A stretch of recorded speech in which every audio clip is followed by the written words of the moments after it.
From choir to debate to theater, SDPB shines a spotlight on South Dakota's talented students through SDHSAA All-State Fine Arts Programming. Good, useful, and full of wonder. SDPB.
Every day, SDPB connects South Dakotans with stories that inform, inspire, and bring us together.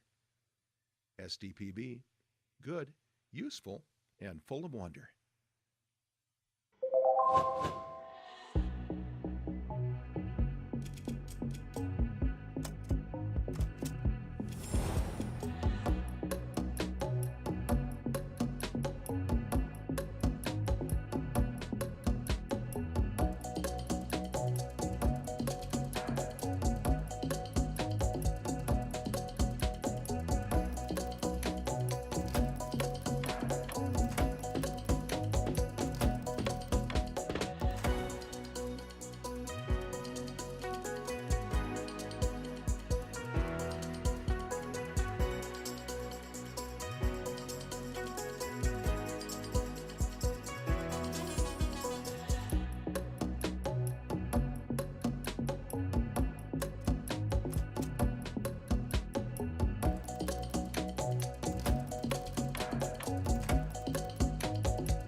I'm going to call the House Judiciary Committee into order.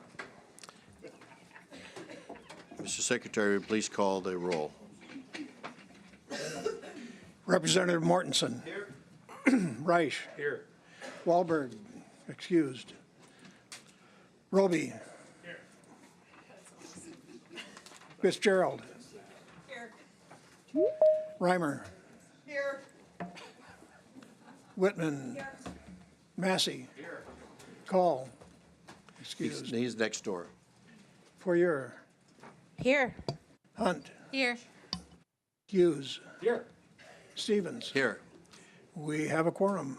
Great. We have a motion by Representative Rice, second by Representative Poirier to approve the minutes. All in favor, say aye. Aye. Opposed, no. Minutes are hereby approved. We have 7 bills that we're going to go through today. We have to get them through today. We're going to take them in order as a result of the number of bills. What's that? Oh, that's all right. We're going to give each side 12 minutes. You're going to get a 1-minute rebuttal, and I will keep real good track. And so our first bill up, we've heard it before, and so we'd like to keep it to new information if we can. It's kind of difficult, but we'll do it. It will be Senate Bill 224, an act to provide a rebuttable presumption in favor of joint physical custody of a minor child. Good morning, Mr. Senator Pischke. Good morning, Mr. Chair and members of the committee. My name is Senator Tom Pischke from District 25, Del Rapids. Come before you today with Senate Bill 224, which creates a rebuttable presumption in favor of joint physical custody of a minor child. I bring forward this legislation because I believe it represents the best interests of children, the best interests of parents, and the pursuit of a balanced and fair legal framework. The concept of joint physical custody has long been supported by research and, more importantly, by the lived experiences of families. A rebuttable presumption simply means that the starting point or default assumption is that both parents should share time with their children equally or close to thereof, unless there's compelling evidence that this would not be in the best interest of the child. First and foremost, joint physical custody ensures that children have equal access to both parents, which is essential for the emotional, psychological, and social development. Studies consistently show that children do better when they maintain strong relationships with both of their parents. They experience less stress, have better academic performance, and develop healthier emotional well-being when they spend significant time with both mother and father. A rebuttable presumption of joint physical custody affirms this reality and gives children the opportunity to bond with both parents. However, this presumption does not mean a one-size-fits-all solution. It's crucial to note that rebuttable presumption simply means that it's a starting point, but it can be adjusted if evidence shows that the joint arrangement is not in the best interest of the child. For instance, if one parent has a history of abuse, neglect, or instability, the presumption can be challenged and easily overcome. This framework maintains the flexibility necessary to adapt to unique circumstances of each and every family. Finally, a rebuttable presumption of joint physical custody is not just a matter of fairness, it's a matter of promoting healthy family dynamics. By encouraging parents to share time and responsibilities equally, the law sends a powerful message about collaboration and cooperation. It encourages parents to work together, to communicate, and to be partners in raising their children. This in itself can reduce conflict and foster a more stable, positive environment for children. Thank you, Mr. Chair and members of the committee, and I will stand by for questions. Okay, thank you, Senator Pischke. Mr. Martin, you didn't get a chance to talk last time, and you were listed. Would you like to testify today? Yes, please. You bet. Come on forward, please. And we have about 9.5 minutes left. Thank you. Mr. Chairman, members of the committee, Zach Martin, Rapid City, South Dakota. Thank you for the time today. Right now, youth suicide is the leading cause of death in South Dakotans between ages 4 and 20. 4 and 20. We're here to talk about a public health crisis. Currently under the vague statutes and guise of best interest, our family courts default to awarding fit and loving fathers just 23.6% of the time with their kids. That's barely 4 days a month. When a child is legally severed from a fit parent, their developing brain processes it as trauma. The science is absolute and clear, and this causes children to be 5 times more likely to commit suicide who are without their biological father in their lives, 20 times more likely to be ended up incarcerated. My son has had struggles with this, and over the last 2 months and the holiday schedule, he's had less than 8 days with me since the new year. And last week he had some outbursts in school, and he misses out on the time to have the rough and tumble play when we're together. And when I get him, I'm fully focused, but 8 days and 2 months doesn't give us a lot of time to really get that interaction, that time together. And my son deserves better, and so do all the other kids. Today, lobbyists protecting their interests in the industry will sit in this exact chair, and they're going to use their extreme 1 in 1,000 anecdotes of their lived experiences to try to persuade you guys into preserving the status quo. But I'm here to arm you guys with empirical science to dismantle their main talking points and objections to Senate Bill 224. First, they're going to tell you the system works perfectly, and we must trust the judicial discretion as it sits. But I have a question about, a human question is, have you ever walked into a committee room or a hearing and had a predetermined notion about what you're going to vote on, how you're going to do it? And no matter what the person says, the presenter won't change your mind. Because I know that I have, and I bet that all of us have had that happen also. And judges are also humans, and they have biases. And so it could be that they could go into a courtroom and have that happen. 224 doesn't handcuff judges. It anchors them in science and helps them overcome those biases and do what's best for kids. Second, they're going to say that the data, that this endangers domestic violence victims, but the data shows the exact opposite. Kentucky had a reduction, a 50% reduction in domestic violence, and because of it eliminated the winner-take-all statute that we had, and it made it so it obliterated 50-50, and it protects true victims by clearing out court dockets from tactical warfare using kids as weapons. They're going to claim that in high-conflict divorces, we can't have this happen, and they use that to defeat 50-50, but when you have it where a high-conflict divorce, a high-conflict situation prevents 50-50, you incentivize somebody to make high conflict and to use that as a weapon to try to prevent the other parent from being involved. We need to have it where kids get to have both fit parents. They'll claim that kids need a single home base, but there's peer-reviewed studies of over 150,000 children that have been conclusively shown that having 2 homes is more stable and more beneficial and lowers the psychosomatic stresses that kids have from custody situations over having 1 home-based home. They're going to argue that shared parenting only works for wealthy or amicable parents, but 50 studies have shown that parents in low-income and middle working-class houses have the same impact of having shared parenting, and equal time is a developmental biological necessity, not a country club privilege. They're going to claim that this bill will increase litigation and clog the courts, but a working-class parent right now is forced to pay $5,000 or more just to fight to get to have 23.6% of the time with their kids. And this bill is going to allow any parent who gets a divorce or separates to have half the time for free without having to go to court and fight for it and spending the money that they could spend to love and be with their kids. They're going to claim that fathers only want to do this to dodge child support, and that's purely projection.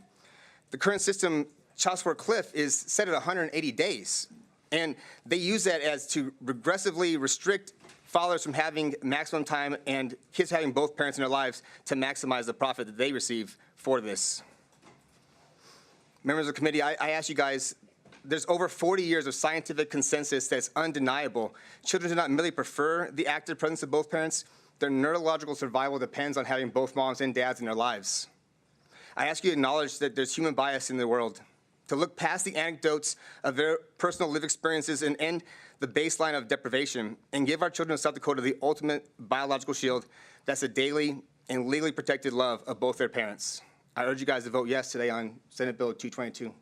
Thank you, Mr. Martin. Do we have anybody else in the room that's a proponent for Senate Bill 224? Seeing not, do you? Okay, come up. We have about 4 minutes left.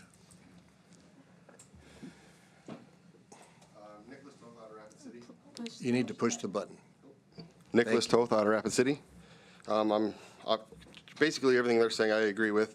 I'm coming in as a kind of like a lay person. I grew up without a father. I feel like I missed out on a lot of aspects of having a father. My kids are currently growing up without a father. My son, my oldest, has gained about 50 pounds the last 6 months since I have been no longer 50-50. My youngest son is starting to have temper issues with school. And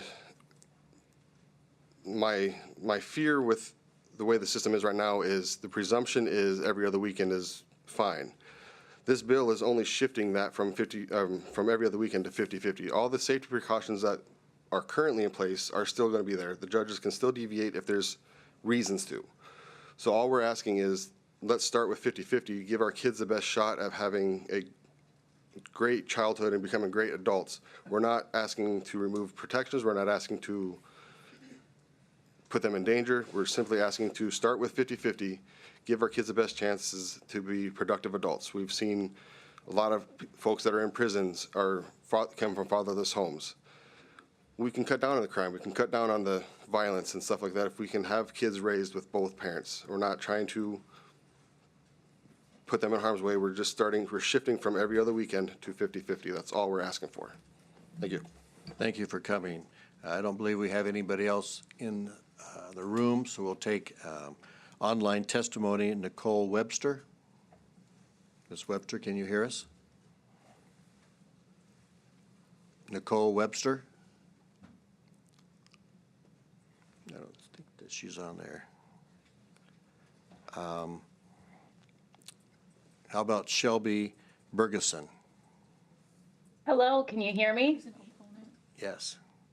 Oh, I'm sorry. Oh, there's Nicole. There it is. I'm sorry. Nicole has showed up. So we've got about 3 minutes left. Nicole Webster, please go ahead Hello, and testify. good morning. Nicole Webster representing myself. This bill is incredibly important, not only to myself, but to my fiance and his family as well. I've been following this for quite some time, not only, from a legislation standpoint, but from a personal standpoint. My fiance has tried to overcome the every other weekends and simply be there for his children. The court allowed him the every other weekend, every other holiday schedule, which has significantly impacted our household. As a separated parent myself, trying to create this new family dynamic with the shared household, it's very difficult to make that happen. My children need their father. His children need their father. It is a really impactful bill that I think will only generate good things, better things for future generations, for our state, and for the families around South Dakota. Again, this bill is not removing any protections from the children and or families. It's simply setting a presumption that every fit parent should have equal access to the children that they both share. So with that, I thank you for your time and hope the SB 224 moves on. Thank you very much, and we used up our 12 minutes. At this time, we'll take opponent testimony to Senate Bill 224.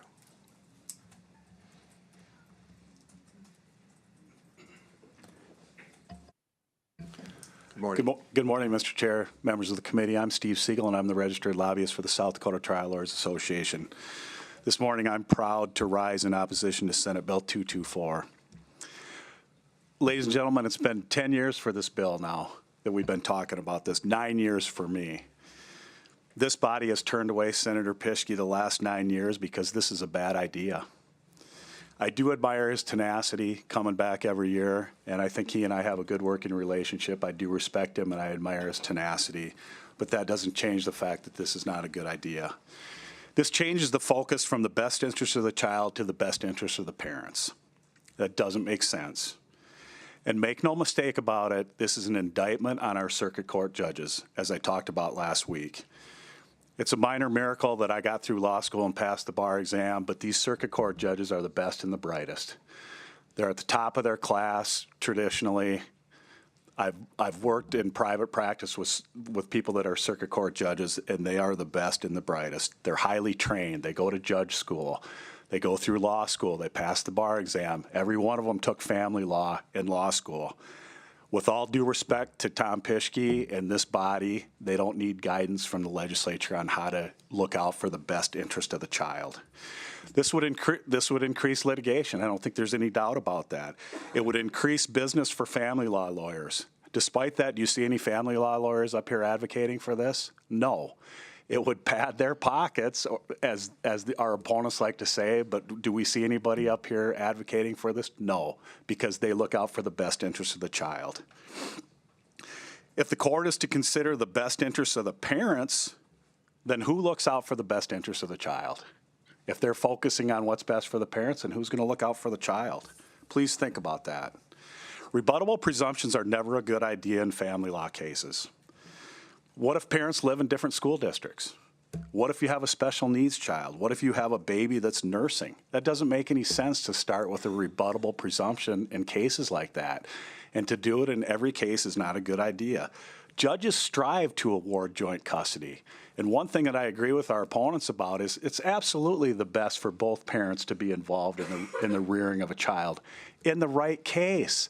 When judges don't warrant joint physical custody, there's good reasons for that. Substance abuse, alcohol issues, domestic violence, whatever those issues are, there are good reasons for not awarding joint physical custody.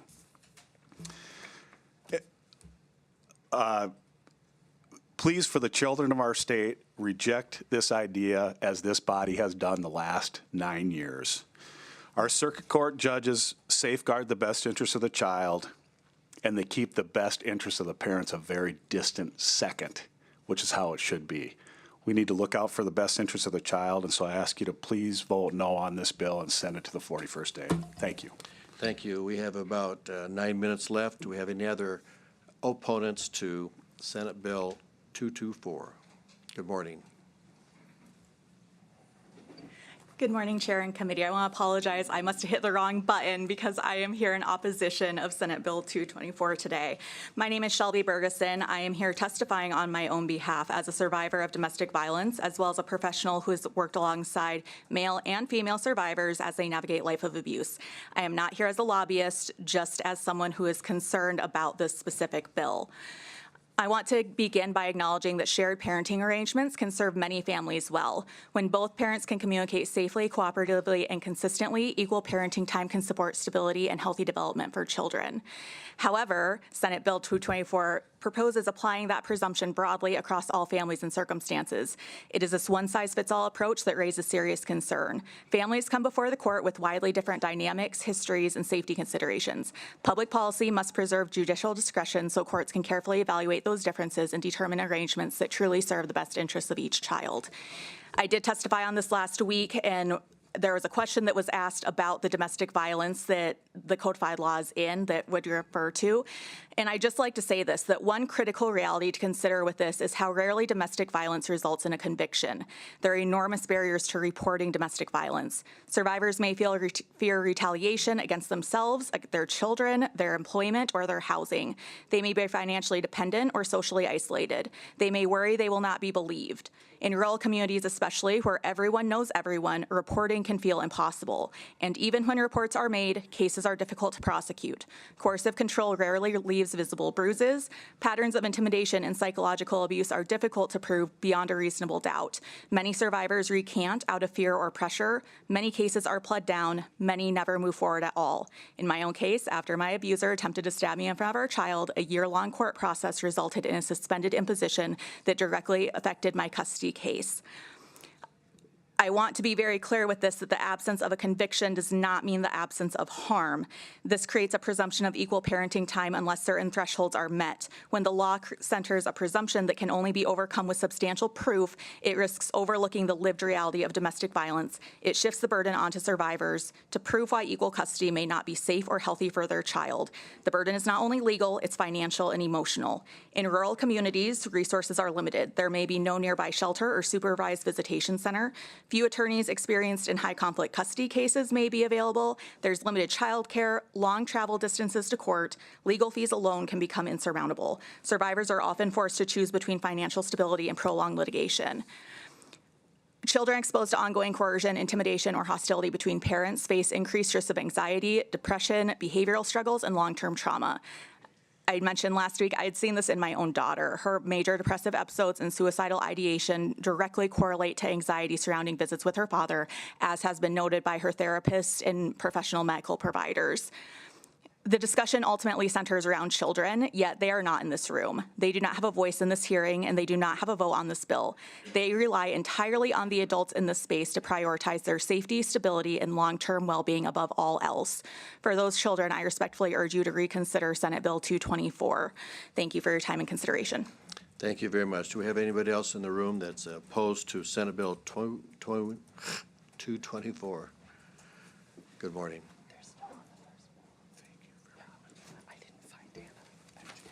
Good morning, Mr. Chair and committee members. Melissa McCauley, registered lobbyist for the South Dakota Network Against Family Violence and Sexual Assault. We are an organization of 72, and we have covering 66 counties here in South Dakota. I wish that we lined our pockets with this. We don't. It's sad to hear those words being talked about, because I want to talk about what's at the point here. When survivors of domestic abuse, stalking, coercive control, and child abuse are finally able to leave their domestic situation, their abuse situation, they are often forced into custody battles without the financial resources to hire an attorney. Even after the relationship ends, the power control dynamics often continue and is prolonged in high conflict custody cases, and children are caught in the middle. One reason victims stay in abusive relationships is fear of losing custody or being forced to send their children to unsupervised to the person who have harmed the family. Determining what is truly in the best interest of the child takes careful consideration. A presumption of joint physical custody assumes every family can safely share parenting without first looking at the reality of each situation. Not everything is black and white. Judges already have the authority to do or to order 50-50 custody when it fits the situation and when it's in truly the best interest of the child. This bill takes away some of that the flexibility and makes it harder to account for the full dynamics of a family. Shared parenting can work in some families, and we encourage it when it does work. But in high conflict or abusive situations, this bill makes it harder for survivors to protect their children. We have heard from survivors who want to testify against the bill but are afraid of the retaliation of being pulled back into court. Judges need the ability to look at full situations and determine what is in the best interest of the child. We cannot assume every parent is a safe parent. With that, we do ask you to oppose this bill. Thank you. Thank you very much. Do we have somebody else in the room that's opposing Senate Bill 224? Good morning. Good morning, Mr. Chair, members of the committee. Ellie Bailey. I'm a registered lobbyist for the South Dakota Advocacy Network for Women, asking that you please oppose this bill. The South Dakota Supreme Court has long said that the best interest of the child standard is our brightest beacon, and that should continue to be the case. Ask that you oppose this bill. Thank you. Thank you very much. Is there anybody else in the room that's opposing Senate Bill 224? Seeing none, we're going to call upon Tara Van Gilder Pierce. Doctor, we have only about 2 minutes left. Can you hear us okay? Yeah, can you hear us? Yes, I can. Yes, I can hear you. You get 2 minutes. Yep. Thank you. Dr. Taryn Van Gilder Pierce, licensed clinical psychologist, practicing 30 years. I did present in front of you previously on this bill, and so I will not repeat the majority of my testimony. I will indicate to look at my written testimony as well as that of the two other psychologists who have submitted information regarding their concerns with SB 224. Part of what I want to answer or speak to in reference to those who have testified before me today is that yes, shared parenting can work for the benefit of the children based on the parents' ability to rise above their marital conflict or relationship conflict and take an aerial perspective that takes the best interest of the children into their understanding, that they put it in their viewpoint. Part of what happens is that the parents don't always do that, even when there is shared parenting, and consequently it increases the long-standing conflict. When we talk about domestic violence, people think about the severe cases, the situations where there is actual physical violence that the person is subjected to. But part of what we also see, and part of what is coming out of the California court system, is the coercive control piece, which may be useful for the state of South Dakota to really take a good look at, because that coercive control not only is between parents, it also bleeds into the children's purview when the child is used as a weapon between the parents, as a conveyor of information. With the advent of technology, we have more ways for individuals to track the other parent, to provide technology attacks. These types of things do not contribute to good co-parenting and a shared parenting strategy. What I want to also indicate is that what my concern is, and it's been spoken to before, is that this is going to increase conflict, and not only for the family law attorneys, but also the child custody evaluators, the parent coordinators, the guardian ad litems, the co-parenting counselors, and all of these individuals are overburdened. Again, you don't see any of us here testifying on behalf of this bill, to my knowledge. Presently, Dr. Gilder, we're going to have to, you got about 10 Yes. seconds left. I'm sorry. Yep, thank you. I just ask you to oppose SB 224. Thank you. I just want to be fair to everybody. Okay, that's going to conclude the opposition testimony. Senator Piskey, you have about a minute. Okay? Yeah, I'll wrap it up quick so we know where this is going. A couple things I just want to rebut of what the opponent said. In regards to the domestic violence issues, I would just turn your attention to 25-4A-22, which is actually cited in the bill, and what that says in that statute. And if I could just get to that quickly. It says a finding of the court that the parent has a history of committing domestic violence or has an assault conviction as defined in 25-4-45.5. It creates a rebuttable presumption that joint physical custody is not in the best interest of the child. So that statute actually goes the other way. If you read 25-4-45, it talks about, one, if there's a conviction of domestic abuse, if there's a conviction of assault against a person, or if there's a history. And what's a history of domestic abuse? I mean, that can be pretty broad. So I would say, in my estimation, that domestic abuse is already covered in this statute. I'm willing to, if I can make it any stronger to fight against domestic abuse, I would. And so you guys help me with that language, but that's where I am. I think that we covered domestic abuse in this language. In regards to some of the topics of the opponents, indictment of current circuit court judges. No, we're the legislature. We create laws that guide the judicial branch. That's what we do. We tell the judicial branch how long someone should be sentenced for crimes all the time. It's what we do. We've had lawyers that have supported this bill in the past. In fact, Judge Wheeler, former Senator Wheeler, helped me write this language. He supports this. There's 23 factors that are going to be used to overcome the presumption. That doesn't change.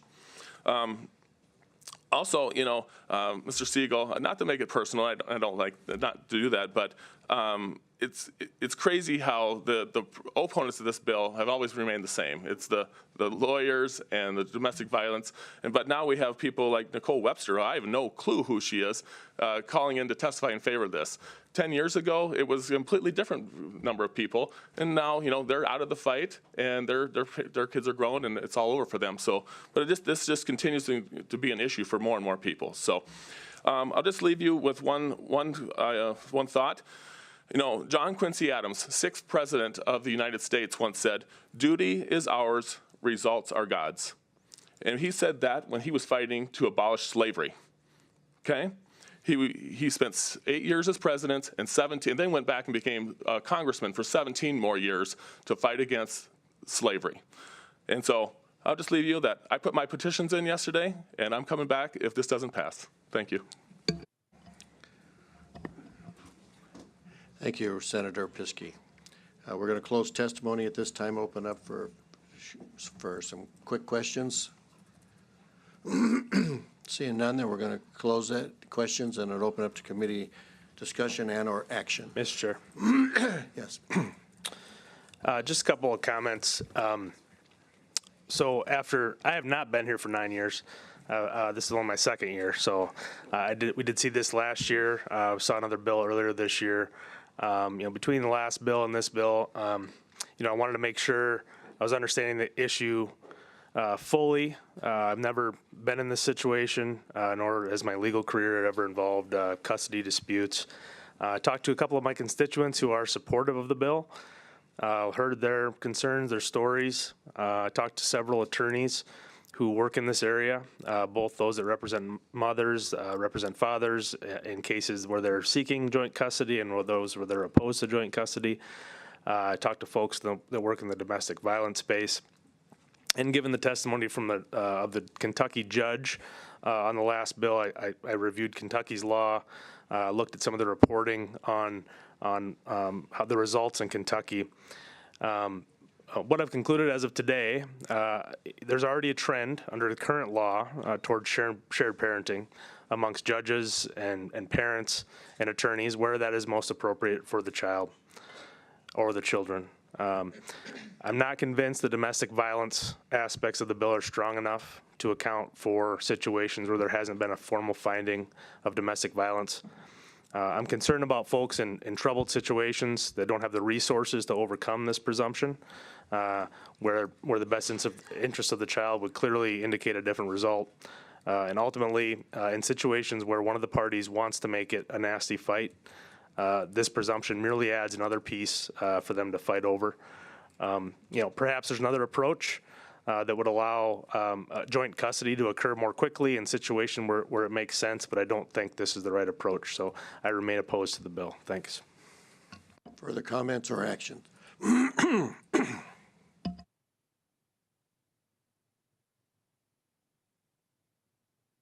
Representative Reich. I move to the 41st day. We have a motion by Representative Rice, second by Representative Mortensen. Further comments? You know, we've talked a lot about this bill, and I guess for me, I look at the last sentence of the bill, which strikes out this sentence in current law.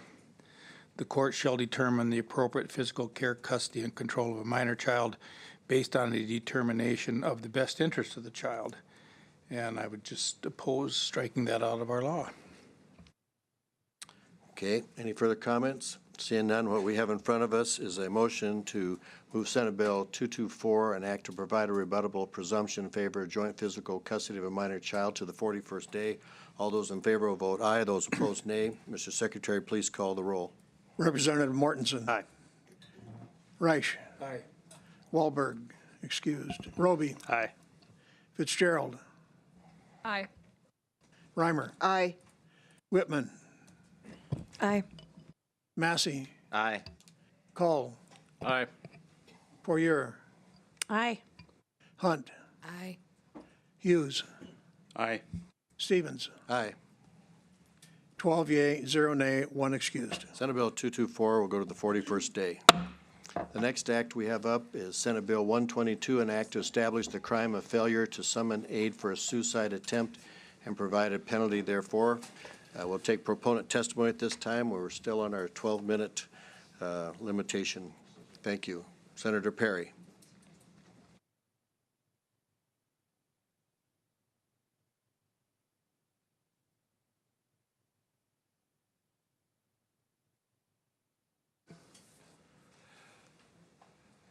Chairman Stevens and the Judiciary Committee.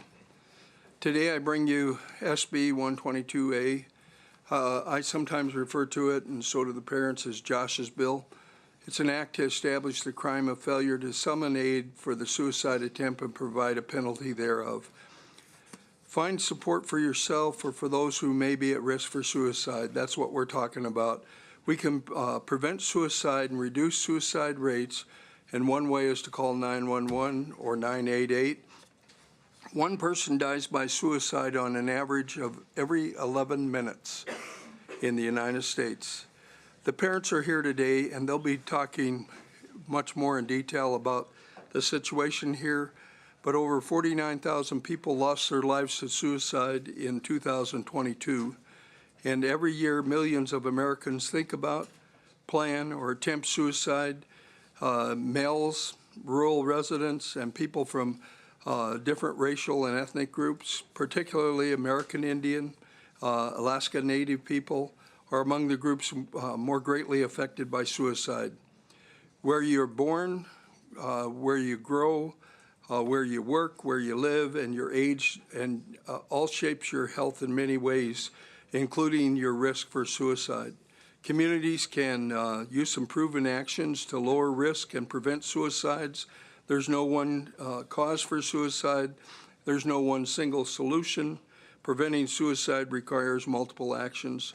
One of those would be community factors, and that may protect suicide data and show higher levels of health insurance, home internet, and income. And those are all things that are preventive mental and physical care in crisis that are involved. Broadband internet, access to health care, services with telehealth appointments. You can stay connected to family and friends, strong and healthy social connections between individuals and their friends, neighbors, co-workers, and family members can protect against suicide by reducing isolation and promoting coping strategies. Every suicide is tragic and has lasting impact on families, friends, and communities. Suicide and suicide attempts have been serious, and they cause emotional, physical, and economic effects on people and their communities. An approach to suicide prevention is to understand and to promote the factors that promote resilience and reduce factors that increase the risk of suicide. The best thing I can do today is keep this simple and allow the other people to speak here. We hope that you approve SB 122A and head off disaster for others. And I did pass something out to you speaking out about suicide. And in there, I won't go through that. I'll let you read that yourself. But there are a lot of different things that are involved in this. But I'm going to stand down, and I will be more than happy to answer questions. This has been discussed over on the other side of the world.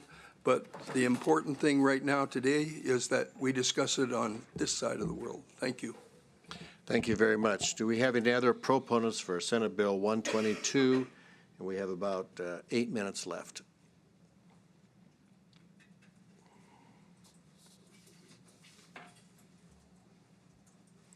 Good morning. Good morning.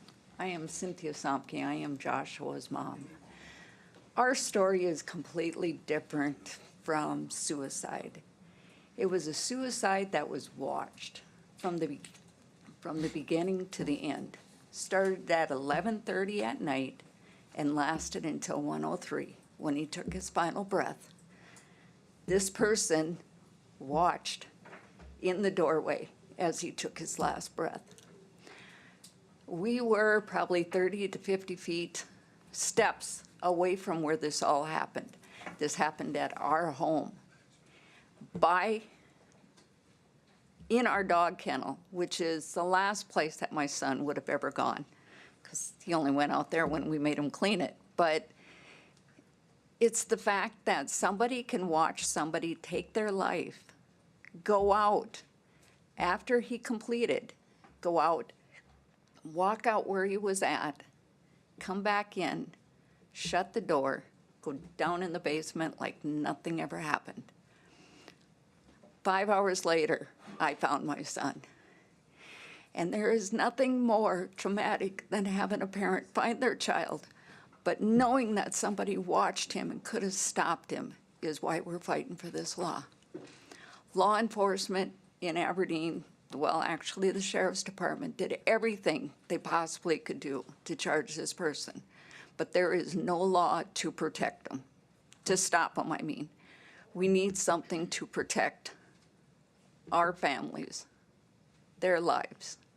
And so I'm all for SB 122. Thank you. Thank you very much, and thanks for coming. Do we have any other proponents for Senate Bill 122? Good morning. Good morning, everyone. My name is Robin Somke. I am from Aberdeen, and I am the stepfather of Joshua. And as my wife had mentioned, this all happened in our home. She said majority of what I wanted to say, but we need this bill passed so that we can get some closure. it's going to help other people in the future, that they do not have to go through the same thing that we have. It's a struggle every day, and our lives have been seriously disrupted. I implore you to take this and run with it. We need this law. And I thank you. Thank you very much for coming and testifying. I know that has to be very hard. Do we have any other proponents for Senate Bill 122?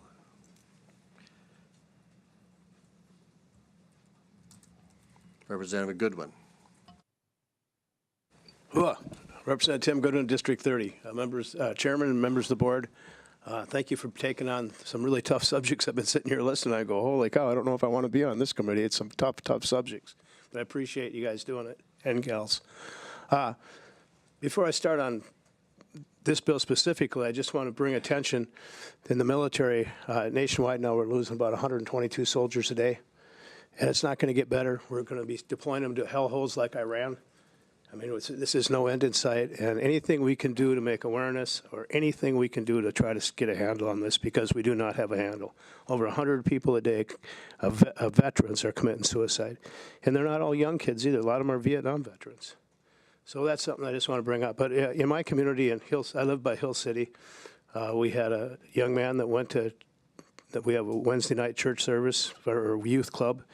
He went to that, and the next morning he killed himself in the parents' bedroom. Absolutely still devastated the community. I mean, just unbelievable. And I mean, anything we can do. I mean, this is just crazy. Another friend of mine who lives in east by Sioux Falls was home the family was home, and the son shot himself in the bedroom. And that's never the same. So any awareness we can do, anything we could do, I'm all for it. So I guess me too. Thank you. Thank you, Senator. Do we have anybody else in the room that's a proponent for Senate Bill 122? Seeing none, do we have any opponents to Senate Bill 122? I think we had Jean Schutt, and I think she provided, oh, I'm sorry. I just tell the committee too, there is written testimony against it, just so that. Good morning. Good morning. My name's Ole Olson. I'm here representing myself. I'm an attorney from Rapid City, here on another matter, but I wanted to speak in opposition to this briefly. There's very few laws in South Dakota or in the United States, frankly, that impose a duty on people to do something and have a criminal liability attached to it, and this does, and I understand why, and it's an emotional subject, but I think that this is imposing a duty that shouldn't be imposed. And the way I read the bill, you're required to contact law enforcement or medical personnel. Well, if you see somebody drowning and you try and save them yourself and don't call, then that exposes you to liability because you didn't call before you jumped in, where you have really no duty currently, and we've never had a duty to help someone that's in need. People could just walk away, and that's been the law of the land forever. So I just wanted to make some brief comments in opposition to this bill. Thank you. Thank you. Do we have any other opposition to Senate Bill 122? Any other opposition? Seeing none, Mr. Senator Perry, do you have a quick rebuttal?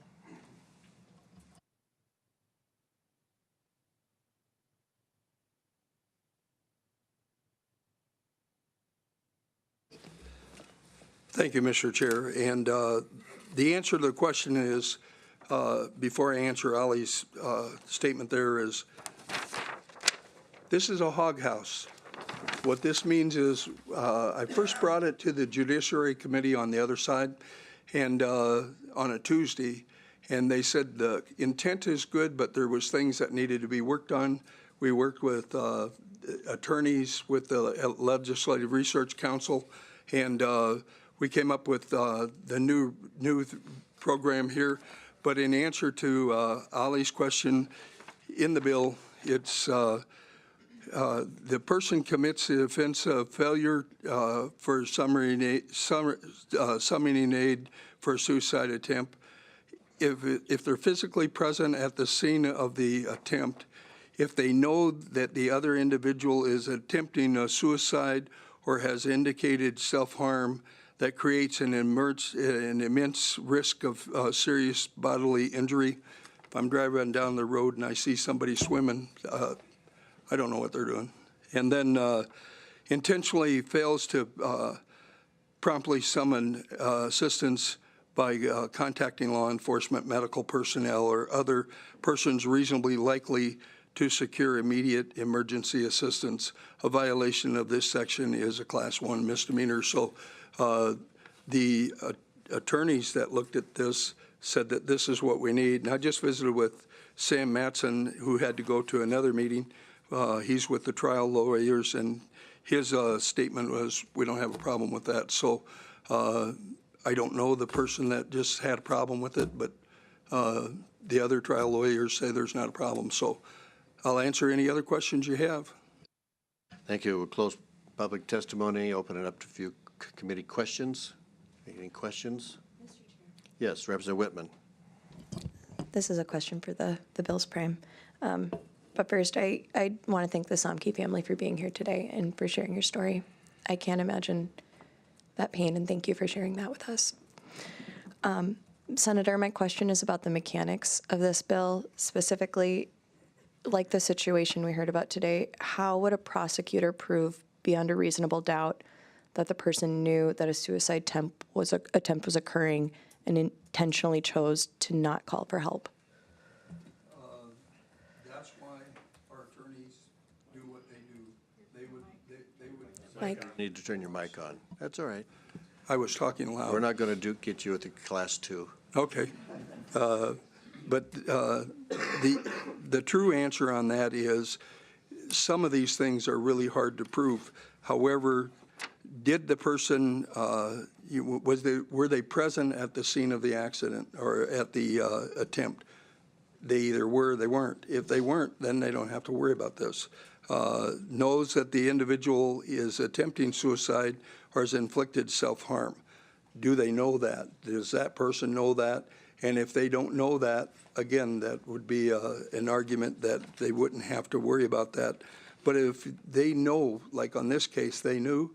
In fact, they had the doorbell information where the person was seen standing at the door watching. So, you know, if there's definite proof, and I think if you went to your right and asked that gentleman that's also a farmer about this, not rancher, sorry, about this, he would probably be able to explain the answer better than me because I am not an attorney.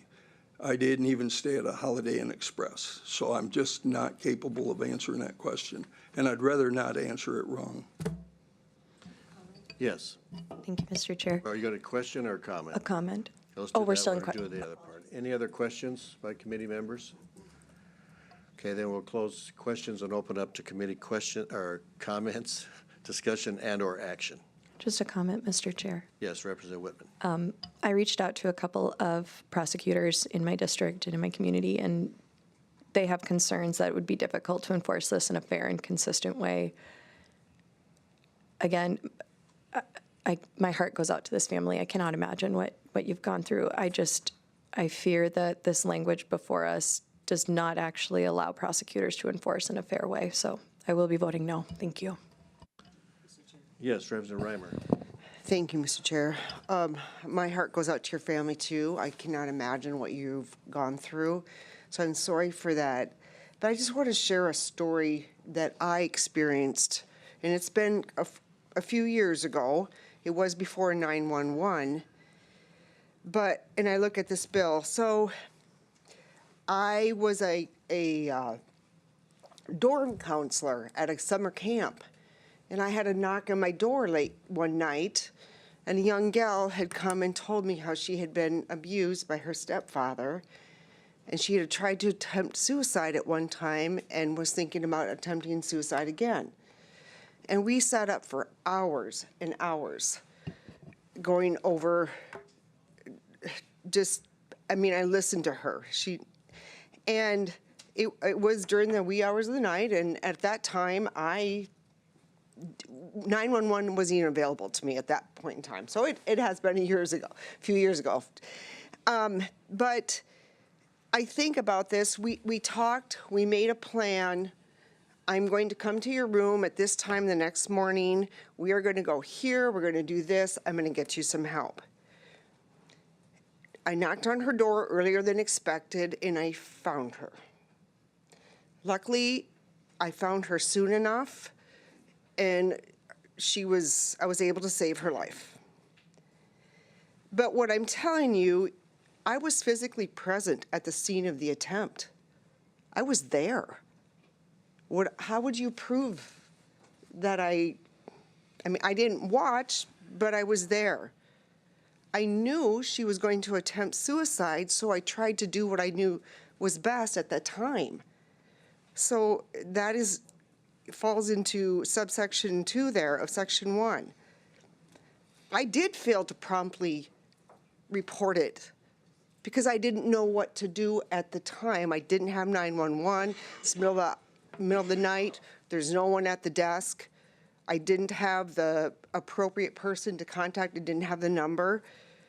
I mean, I would have been a criminal under this law. Again, my heart goes out, but I did everything that I knew what to do at that time. And yes, it's been years ago, and I would do things differently now. But for someone who is in this situation that doesn't know, is young, whatever the case is, I just think this is going too far. Again, I am so sorry for your loss. I can't imagine that. And for those reasons, I'm going to be not supporting this bill today. Further discussion and or action. Representative Mortensen. I move to defer this bill to the 41st day. We have a motion by Representative Mortensen. Second? Second. Second by Representative Whitman. Comment? Yeah, I'll echo that. I can't imagine the hurt of having to relive that, and am so appreciative of the Somkes to bringing it in. 2 classmates and close friends of mine have been lost to suicide in the last 15 years. One when family members were in the house. And I think about maybe 2 different scenarios here, and I appreciate Representative Reimer for sharing that as well. That had to be a jarring thing to recount. But one of them is an 18-year-old child who freezes when they realize that their grown parent might be in a difficult situation. And the worst comes to fruition, and that 18-year-old kid is now immediately a criminal suspect.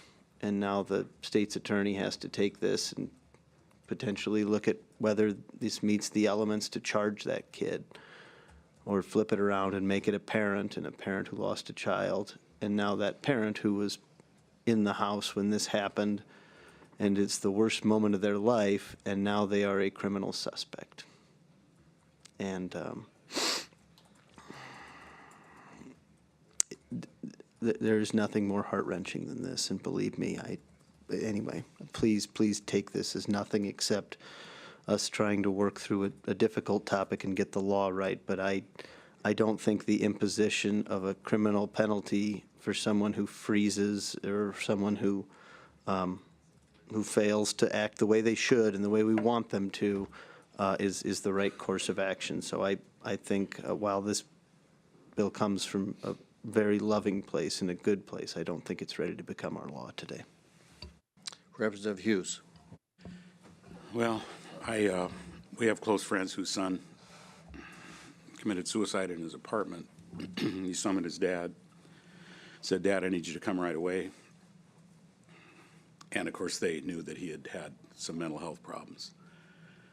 So they get to the apartment complex and they find him dead.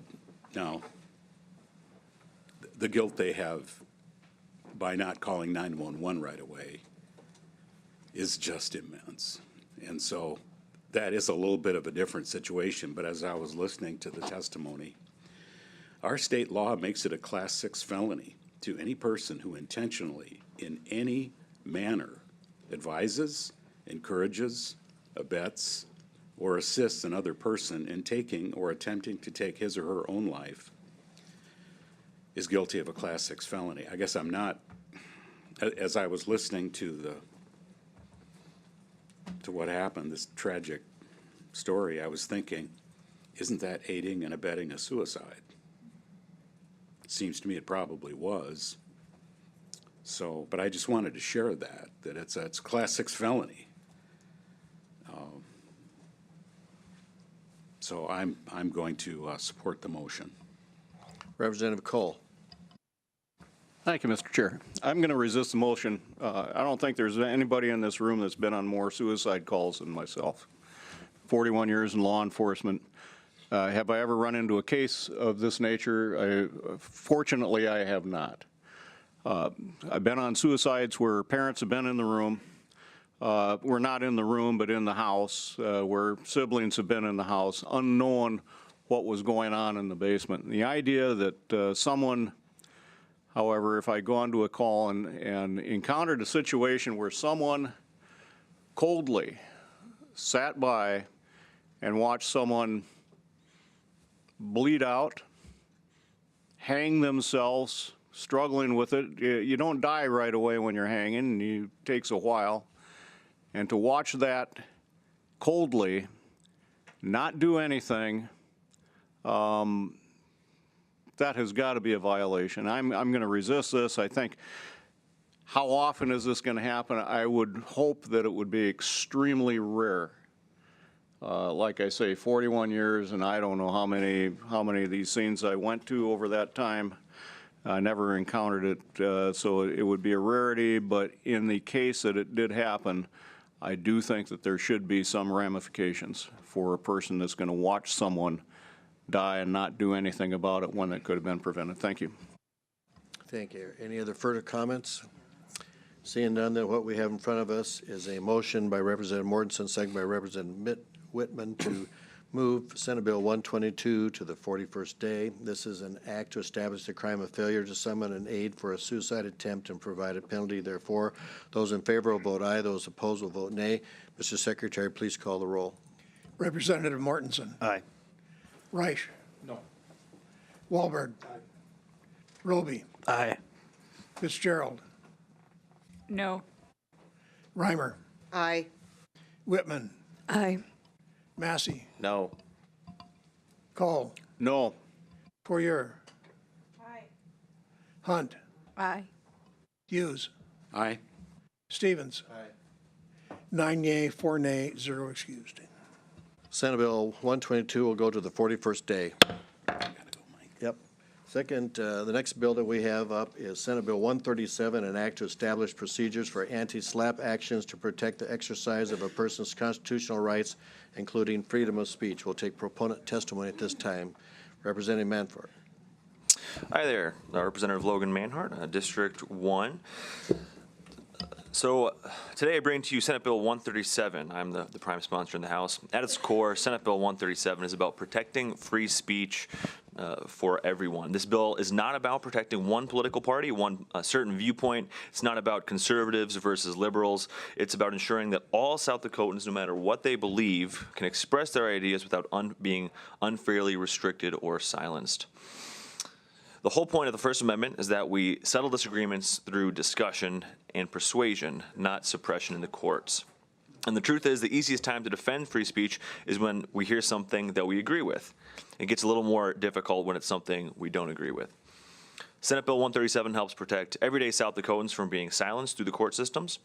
Sometimes people don't try to win the debate, they try to win by dragging someone into a lawsuit, running up legal fees, and using the threat of litigation to scare them into backing down. Even if the speaker is ultimately right, the process can punish them for exercising their First Amendment rights.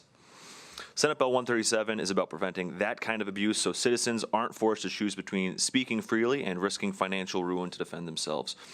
This bill draws a clear line that speech protection should be neutral and consistent. Today it might be a conservative voice that gets shut down. Tomorrow it could be a community organizer, a whistleblower, a civil rights advocate, a person speaking about faith, or a student taking on unpopular positions on a campus issue. Once the rules are set up to silence one group, those same tools can be used against another. At the end of the day, Senate Bill 137 is about keeping South Dakota a place where people can speak openly, ask hard questions, criticize government, and advocate for change, and participate in the public life without fear that they'll be punished through meritless lawsuits meant to shut them up. So I respectfully ask that you support Senate Bill 137, and I'm happy to take any questions. Thank you. Thank you. Do we have anybody else in the room? Good morning, Senator. Good morning, Mr. Chair and members of the committee. Amber Holst, State Senator, District 30. The prior proponent did a really good job kind of explaining overarching what we're talking about here today. I don't often get to talk in the legislature about what I do as a lawyer because it's kind of a narrow scope, but this is actually one of the areas that I practice in all the time, and I do this work in many other states. And so, you know, the First Amendment rights of South Dakotans are very important, and it's one of the most fundamental protections in our Constitution, and it only really works when it applies to everyone, not just people with enough money to defend themselves if they are sued for exercising their free speech rights. Again, this is not about conservative, liberal, religious, environmental, labor-focused. It's not about protecting any one right. It's about making sure that everyone has the ability to participate in public debate or public participation without the fear of being silenced by a lawsuit that they can't afford to defend. One of the biggest threats to free speech today is something known as a SLAPP suit, strategic lawsuit against public participation. This law is commonly referred to as an anti-SLAPP law. And it's typically filed, these lawsuits are typically filed in response to someone speaking out on an issue of public concern, whether that's a citizen speaking at a city council meeting, a journalist reporting on a controversy, or even maybe a property owner raising concerns about development projects, or an activist speaking out for a cause. The key point is that they're not often filed because the plaintiff expects to win the debate in a court of public opinion. Instead, they are filed to intimidate, silence, or financially exhaust the person who spoke out. The goal is to make participation in public life so expensive and burdensome so that some people simply decide it is safer to stay quiet. Now, some people will ask, don't we already have protections for frivolous lawsuits? I know there's quite a few attorneys on this panel. What about Rule 11? Rule 11 is important, but it addresses a different problem. It's designed to punish filings that are completely frivolous, that they have no legal basis at all. But the reality is that many SLAPP lawsuits aren't technically frivolous. They are often carefully drafted claims where reasonable minds could disagree about the legal merits. It's kind of hard to figure out sometimes what is the truth, depending on how you say something. Because of that, these lawsuits can survive early stages of litigation and force the defendant to spend enormous amounts of time and money defending themselves, especially through the discovery process, which, if you've ever been involved in a lawsuit, you know is very expensive and burdensome. That's why these types of laws have become more common in recent years, because we live in a gray area where these claims may not ultimately succeed, but they have just enough plausibility to keep the case alive long enough to punish and silence the speaker. Again, Rule 11 that we have right now does not effectively address those situations. Today, more than 30 states in the District of Columbia have adopted some form of anti-SLAPP lawsuit. They're across the political spectrum, from California to Texas, from Florida to Georgia, Nevada, and many of them have recognized, and I hope South Dakota does, that protecting public participation in civic life is not a partisan issue. Several of South Dakota's neighboring states already have these protections, including Minnesota, Iowa, Nebraska, and Montana, and Wyoming legislature is also actively considering a very similar anti-SLAPP legislation like this bill that's before you right now. So I'm just going to walk you through kind of how this works. If someone is sued because of speech or petitioning activity that's related to a public issue, they can file this anti-SLAPP motion early in the case. This allows the court to examine the claim before the parties are forced into lengthy discovery and expensive litigation.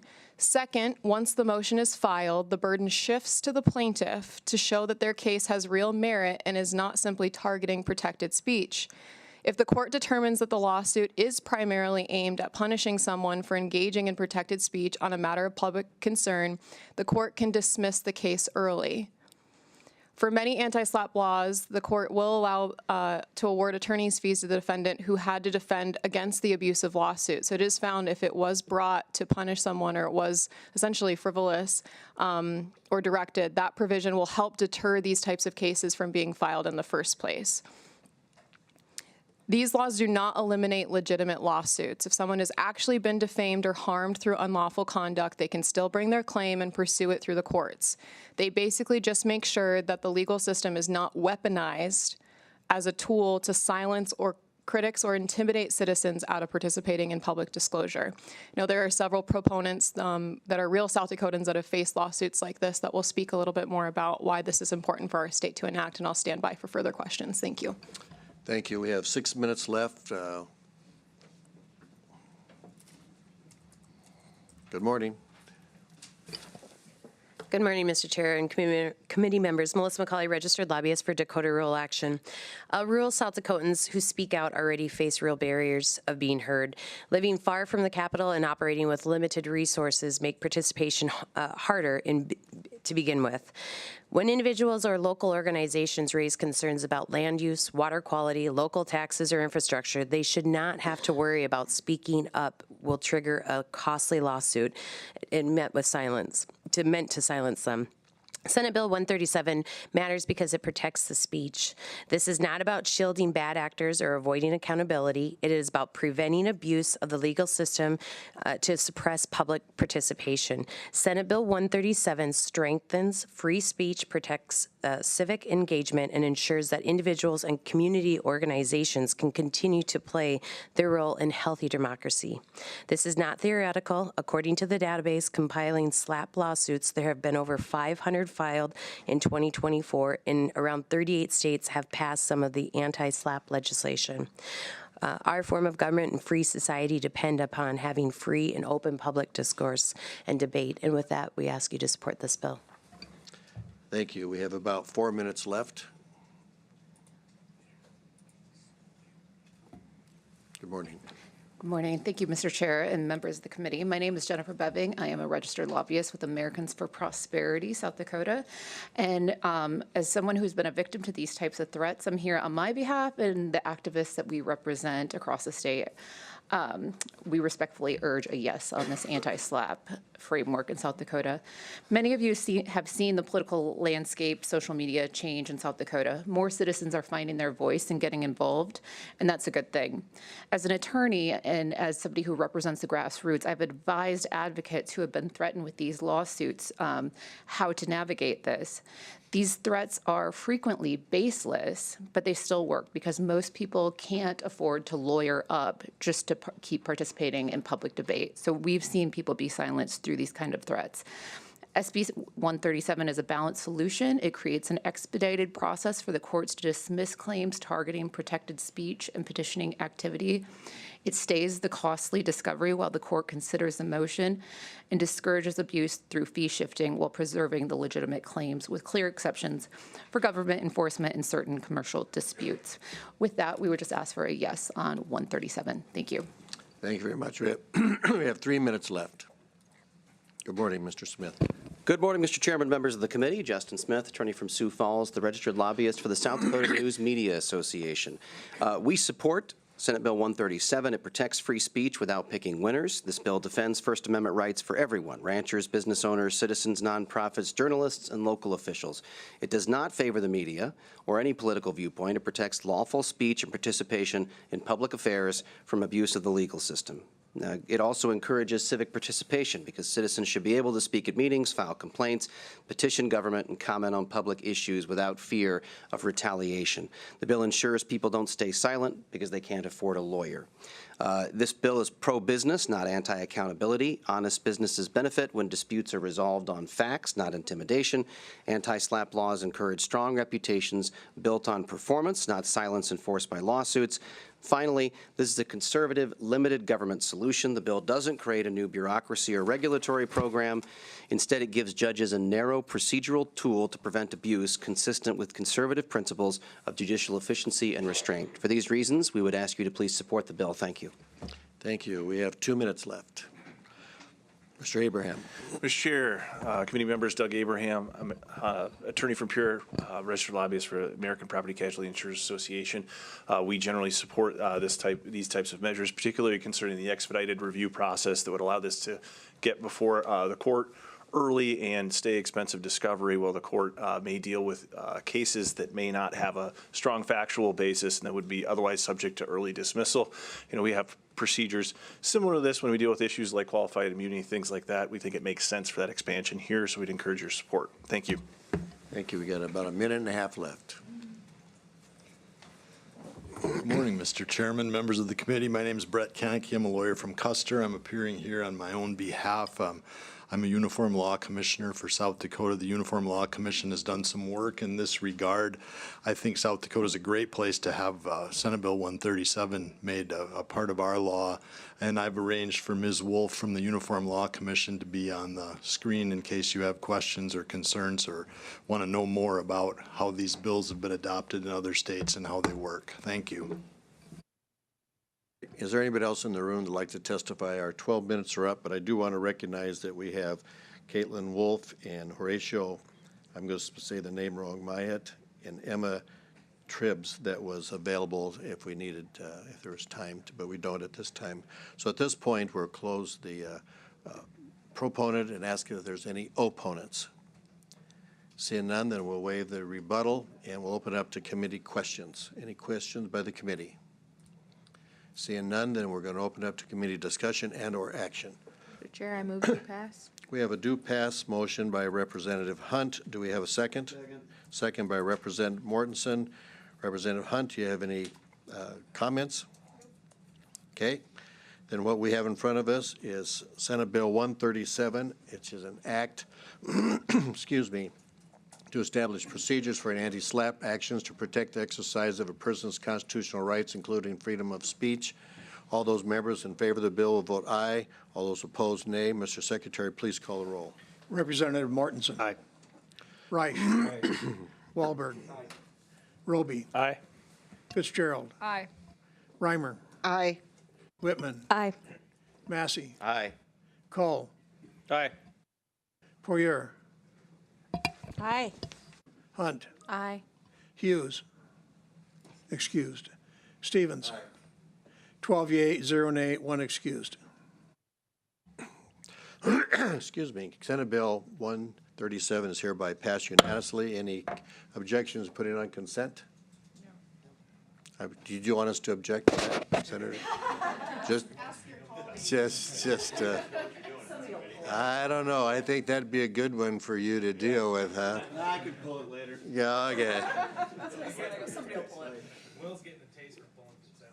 Yeah, well, it's going to go on consent, Representative Manhart, unless something beyond my control takes care of that. Okay. The next bill we have up is Senate Bill 139, an act to revise a provision related to the transportation of an inmate upon discharge from a correctional facility.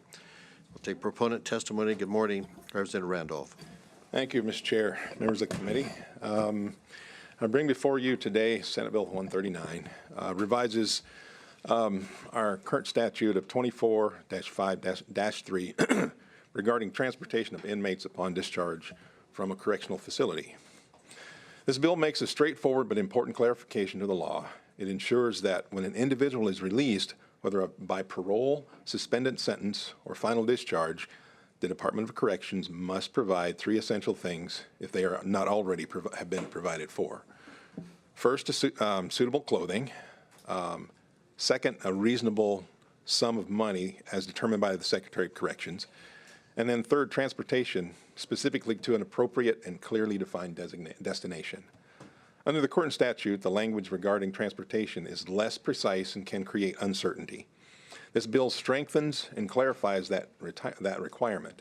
It directs that transportation must be provided to one of the following: the county where the inmate resided at the time of the offense, the county where the inmate was sentenced, or a location equivalent in distance to one of those counties, whichever is less in mileage. This change does 2 important things. It ensures fairness and consistency in how transportation is handled across cases. Individuals leaving custody should not be placed in a situation where they are released without a realistic means of reaching a stable destination. It also protects taxpayer resources by limiting transportation to a reasonable geographic boundary, either the county of residence, the county of sentencing, or an equivalent distance. This prevents open-ended travel costs while still supporting successful reentry. The individuals are released without when individuals are released without proper clothing, without modest financial support, or without transportation to a stable location, the risk of homelessness, instability, and recidivism increases. This bill promotes structured reentry and responsible and measured way. This is not an expansion of benefits. It is a clarification of the responsibility and refinement of existing law to ensure consistency, accountability, and practicality. It supports public safety, responsible reentry, and sets up stewardship of state resources. So I ask for your favorable consideration, and I stand by for questions. So you want us to vote for it? I want you to vote for it. Okay, well, just wanted to make sure I was clear on that. Do we have any other proponents for Senate Bill 139? Morning, Mr. Secretary. Morning, Mr. Chair, distinguished members of the committee. I'm Secretary of Corrections Nick Lamb. I come before you today in support of Senate Bill 139. I will stand by for any questions if needed. Thank you. Thank you very much. Do we have any other proponents for Senate Bill 139? Seeing none, do we have any opponents to Senate Bill 139? Seeing none, so that rebuttal speech you had, you're just going to have to wait till next time, Representative. So we're going to close testimony, open it up to any committee questions. Representative Fitzgerald. Yes, thank you, Mr. Chair. I have a question for the Secretary. Welcome to Judiciary. I just have one question, sir. When inmates are released currently, what are they provided with at this time? Right now, they're provided regular state clothing, and they're also, at a minimum, given whatever gate money, which is usually $50, and whatever money they have on the books. There are other things we are looking at. We are looking at potentially going to like a clothing closet like we have I've had in other states. One additional. Sure. So are they transported anywhere, or they just open up the door and? Yeah, I mean, right now, we do allow their families, if they're on the approved list, to pick them up. We'll drive them close by, or we give them a bus ticket or a local ticket if it's a local too, like a local transportation as well. Just one follow-up. So do you think that this bill is necessary then? It sounds like you're already doing those things, if I'm not mistaken. I mean, it'll make it, it'll define it, yes. Okay, thank you. Any further questions by Committee? Representative Wahlberg. Thank you, Mr. Chair, for the Secretary. I have a couple of questions. Number one, this does not go toward the local sheriffs if you're going to transport them to one area where the sheriff has to pick them up and bring them back to their county, correct? No, this is us. And then the follow-up question would be, Pennington County currently has a shuttle that runs back and forth across the state. Is that something reference to using these funds, or how would you get them back across the entire state economically by using these dollars? Like, otherwise, Trailways, I think, is in this state.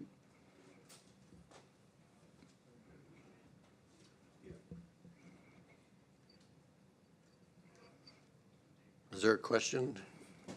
Did you get your question answered or not? No, just ask it. Go ahead. Rephrase it if that's an issue.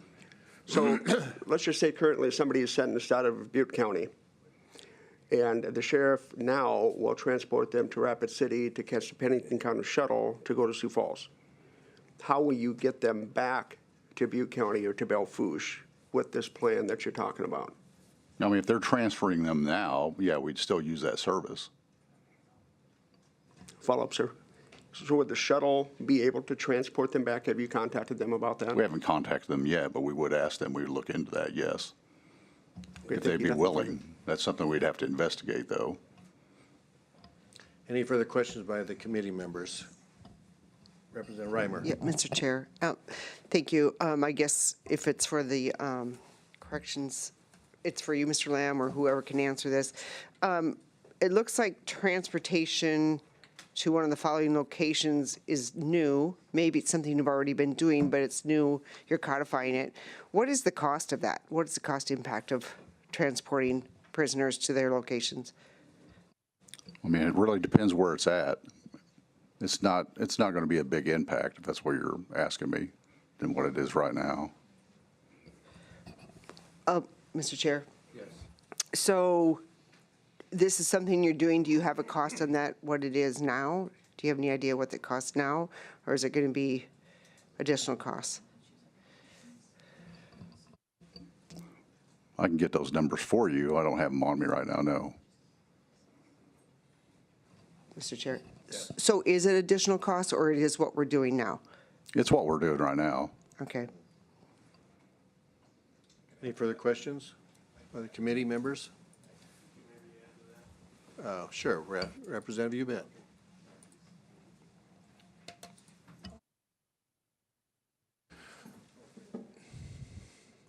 Representative Tony Randolph, I think District 35. I think I forgot to announce myself to begin with. So, so basically, part of that what's in here, if not already provided. So as the Secretary said, there are things that are being done already right now, but there are situations as far as like a shuttle. If there's a shuttle provided, then that is part of what's already provided. Or you may have an inmate's family that comes to pick them up, things of that nature. So there are a lot of different things that play a factor in it. The actual cost, there was actual an ask for a cost, and what was basically said is that it would basically be minimal. There were no real numbers that were given. It was just, it's kind of unknown to be able to say how many are going to need this or not. So. Mr. Chair. Yes, Representative Fitzgerald, and then we're going to close and go on. Sure. Just a question for you. I'm concerned that what Representative Wahlberg said, if I'm from Belle Fourche and I get released, we're certainly not going to send a deputy to Sioux Falls to pick up that individual, because deputies are stressed enough and overworked, and I'm afraid that would be an inconvenience. So can you answer that to me? Would that be true, that we would require a deputy sheriff or someone to go pick them up? Thank you for the question. No, and that's kind of why this is being codified this way. They're being released from a state institutional facility. So that's why suitable clothing, sum of money determined by, and then transportation. So that does fall on the Department of Corrections to provide that, and that's why it's defined, though, as well. It's not one of those things where the inmate gets out and like, yeah, I think I want to go to Hawaii, or whatever. It's the place where they were sentenced, where they resided, or something similar in mileage. So. Okay, we're going to close questions and open up to committee discussion and/or action. Representative Reich. I move do pass. Second. We have a motion by Representative Reich and a second by Representative Wahlberg on a do pass motion. Any further comments, Representative Reich? Yes, thank you, Mr. Chair. Well, I think it's a good bill. When I saw it to begin with, I had to go back to the current law, I think, for me to quickly synthesize what we're doing. Basically, we're just going to give the Department of Corrections authority to take the inmate back home. We're taking them back to their residence. That's not in current law. It's right now in current law, it's back to the county they fell from, which might be a completely different deal. And it's not authorized in law to take them back home to their current residence. It's a pretty simple bill. It doesn't pose any requirements on local law enforcement. This is a requirement posed on the South Dakota Department of Corrections. They've got plenty of money to do this. The Secretary testified to that, and I would hope we could support the bill. Thank you. Any further comments? Yes, Representative Whitman. I cannot support this bill strongly enough. I've talked to a lot of folks in this body about how I ran for office after working at a homeless shelter located in my district. And on a weekly basis, if not daily, I saw folks who were released from incarceration. And if you don't have a couch to land on or a family member to pick you up, the first place you're walking to is the homeless shelter. And so knowing that we're going to codify the resources and the support systems that have to exist for these individuals to have the opportunity to put their best foot forward. I'm excited to see us put this into statute because regardless of who is leading the administration in DOC, if any internal policies get rewritten, I'm happy to know that this will make sure every individual who's released from incarceration gets the same treatment and the same support. So I will be a strong yes on this. Any further comments? Seeing none, what we have in front of us is Senate Bill 139. A motion to do pass by Representative Rice, second by Representative Wahlberg, for a bill to revise a provision related to the transportation of an inmate upon discharge from a correctional facility. All those in favor will vote aye. Those opposed, nay. Mr. Secretary, please call the roll. Representative Martinson. Aye. Reich. Aye. Wahlberg. Aye. Roby. Aye. Fitzgerald. Aye. Reimer. Aye. Whitman. Aye. Massey. Aye. Cole. Aye. Poirier. Aye. Hunt. Aye. Hughes. Excused. Stevens. Aye. 12 yeas, 0 nay, 1 excused. Senate Bill 139 is hereby passed. Consent? Okay, she'll go on the consent. As a request of the sponsor of 179 who has to do a vote, we're going to move up Senate Bill 107. And that'll be the next one up, which is a bill to add licensed and registered child care programs to the definition of community safety zone. We will take proponent testimony at this time.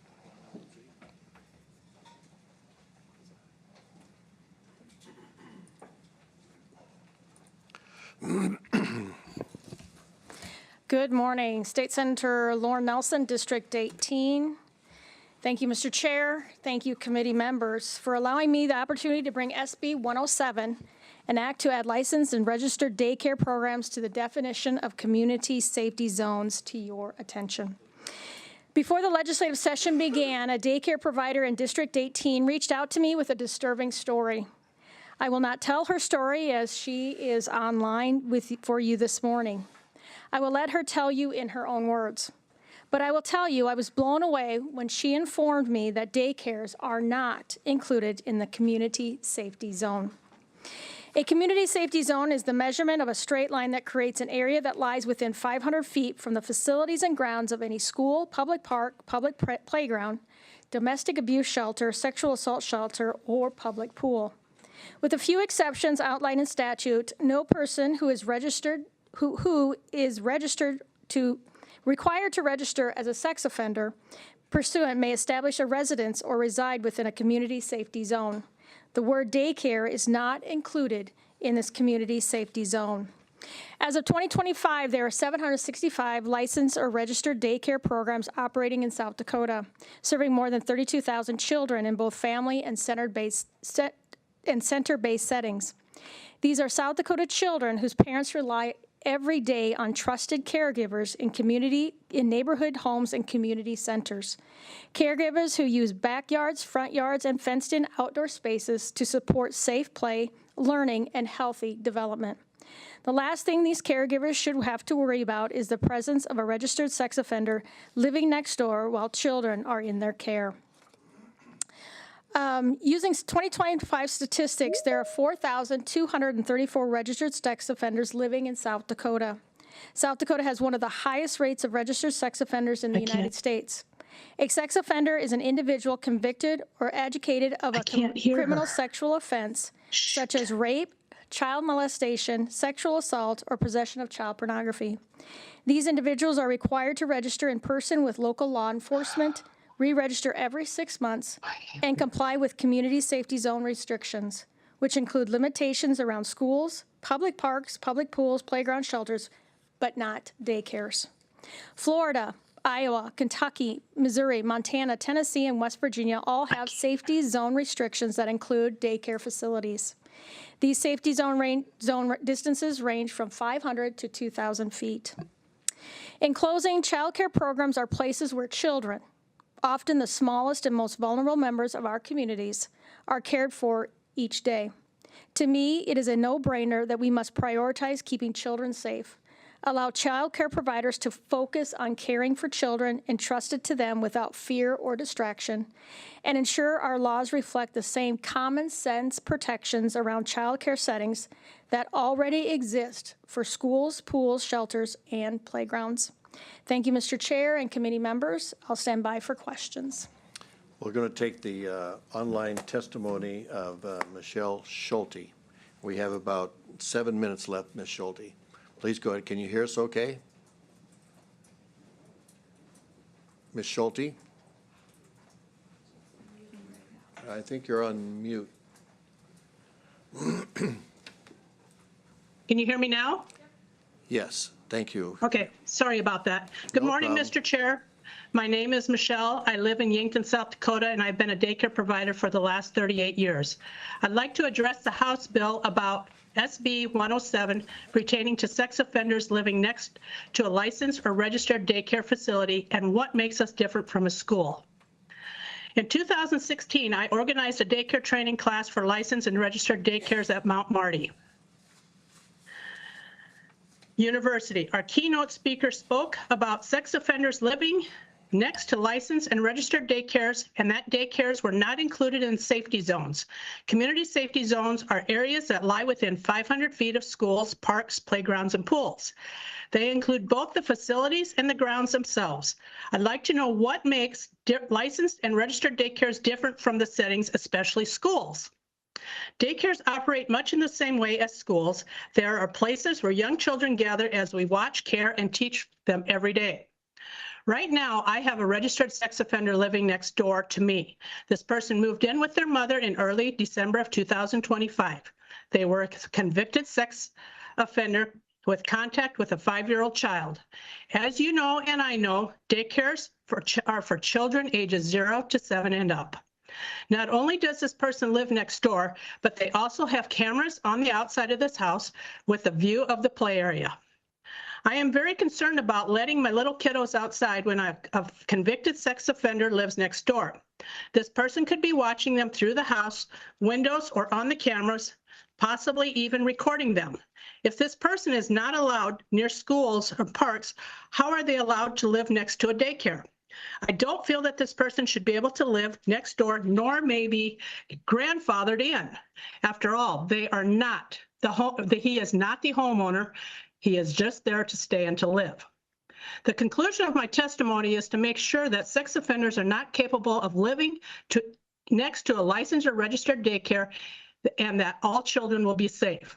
Thank you for taking the time to listen to my testimony and to evaluate this very concerning situation to please keep our children safe. Thank you. Thank you, Mrs. Schulte. Please stay on line in case there's some questions, okay? Yes. Thank you very much.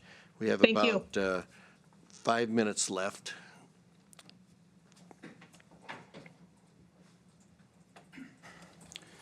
Good morning, Mr. Speaker. My name is Tyler Larson, Yankton County State's Attorney. I'm also a board member of the South Dakota State's Attorneys Association.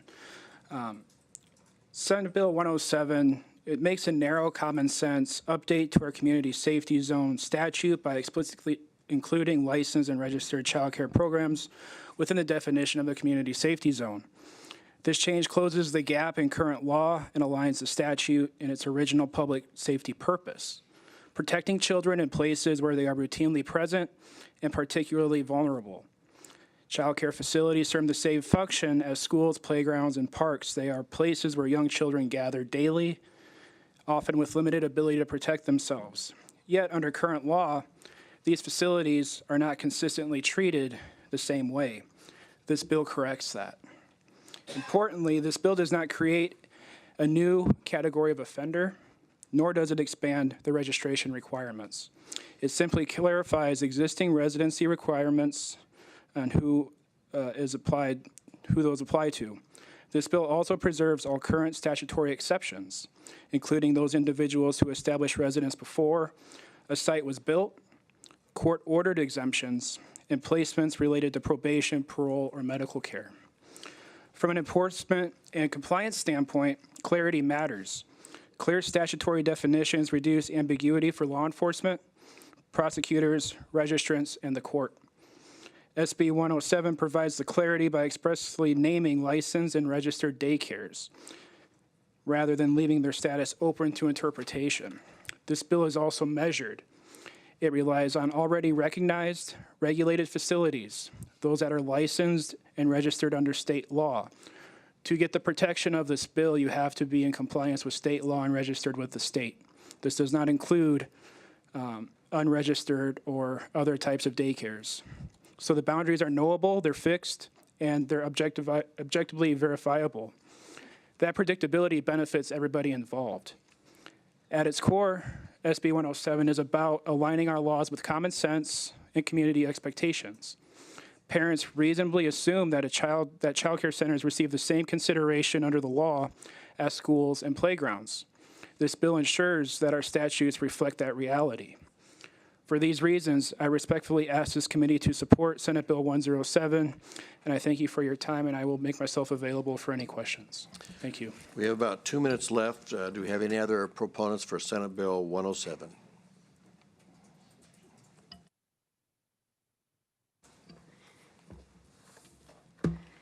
Julie Auk, District 18, House of Representatives. This legislation is a proactive step to safeguard the youngest citizens and provide peace of mind to families across South Dakota. I do urge your support. And just as a final note, I do believe there's some written testimony, Mr. Chair, that's been submitted. I just want to make sure that you've received that. You have it?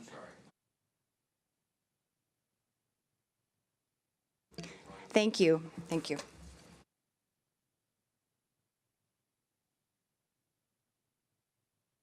Good morning, Mr. Chair, members of the committee. Eric Erickson for the States Attorneys Association. We just say our organization supports the bill for the reasons laid out by Mr. Larson. Thank you. Thank you very much. We'll close proponent testimony and open it up to opponent testimony. You have, what's that?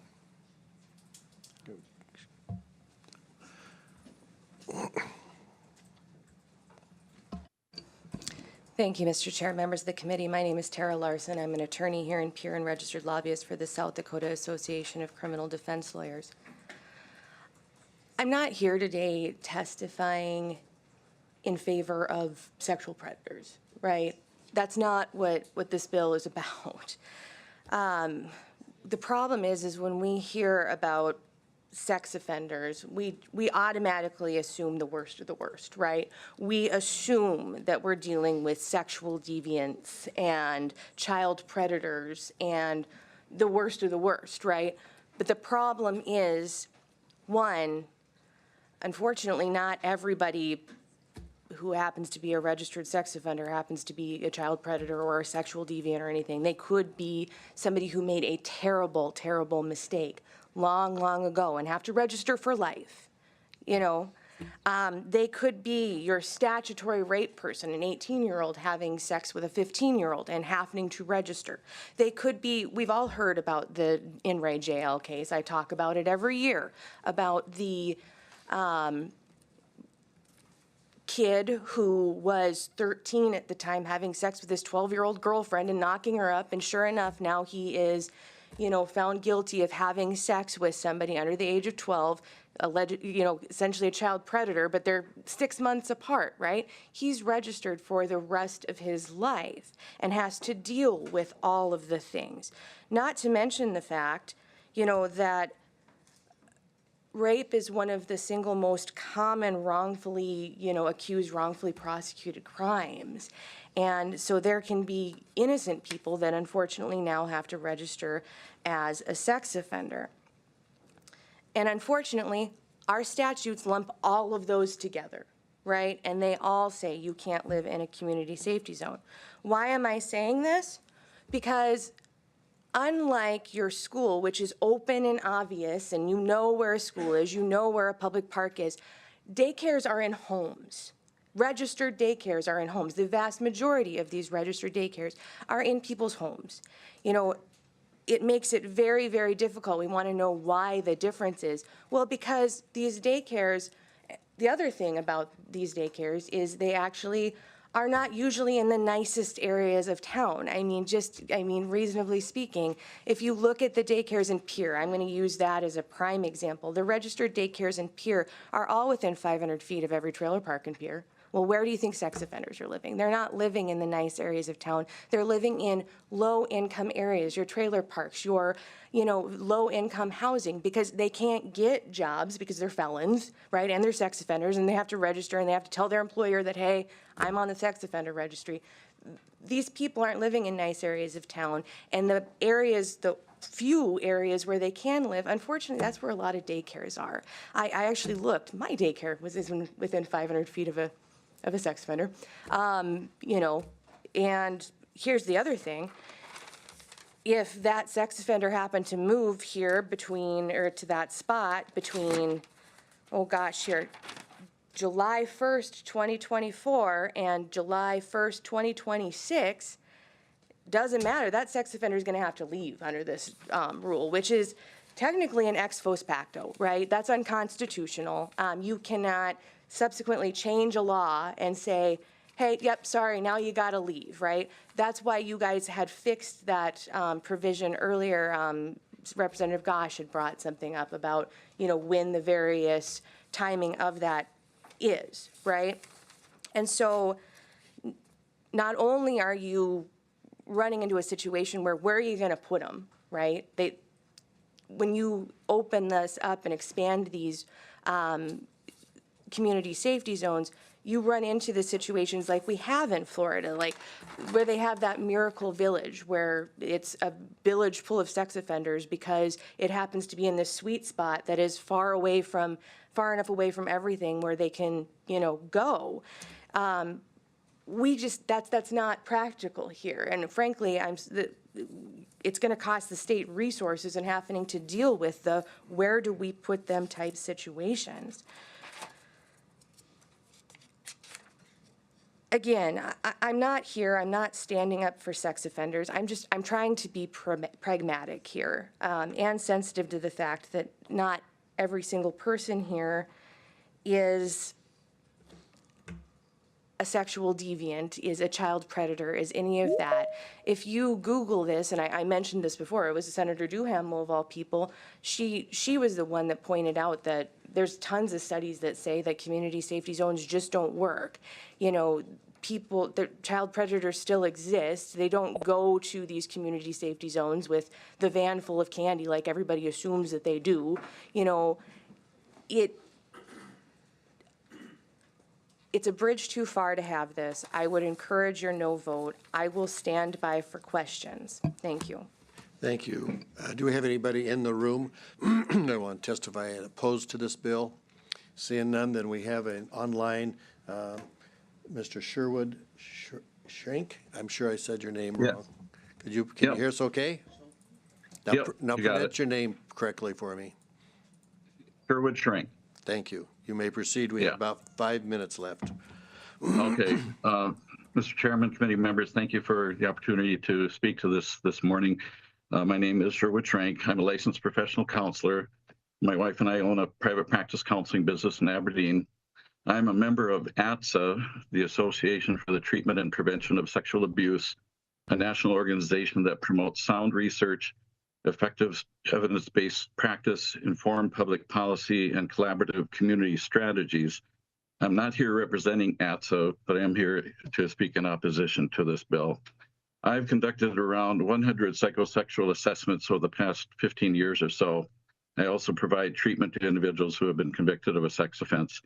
Whether I should say this or not, I don't necessarily have an expectation that my testimony will affect the passage of this bill, because the premise behind the bill is that it seems to make intuitive sense. I'm certainly not here to discount the impact of a sexual offense on a victim and the fears that people have of individuals who are listed on the sex offender registry.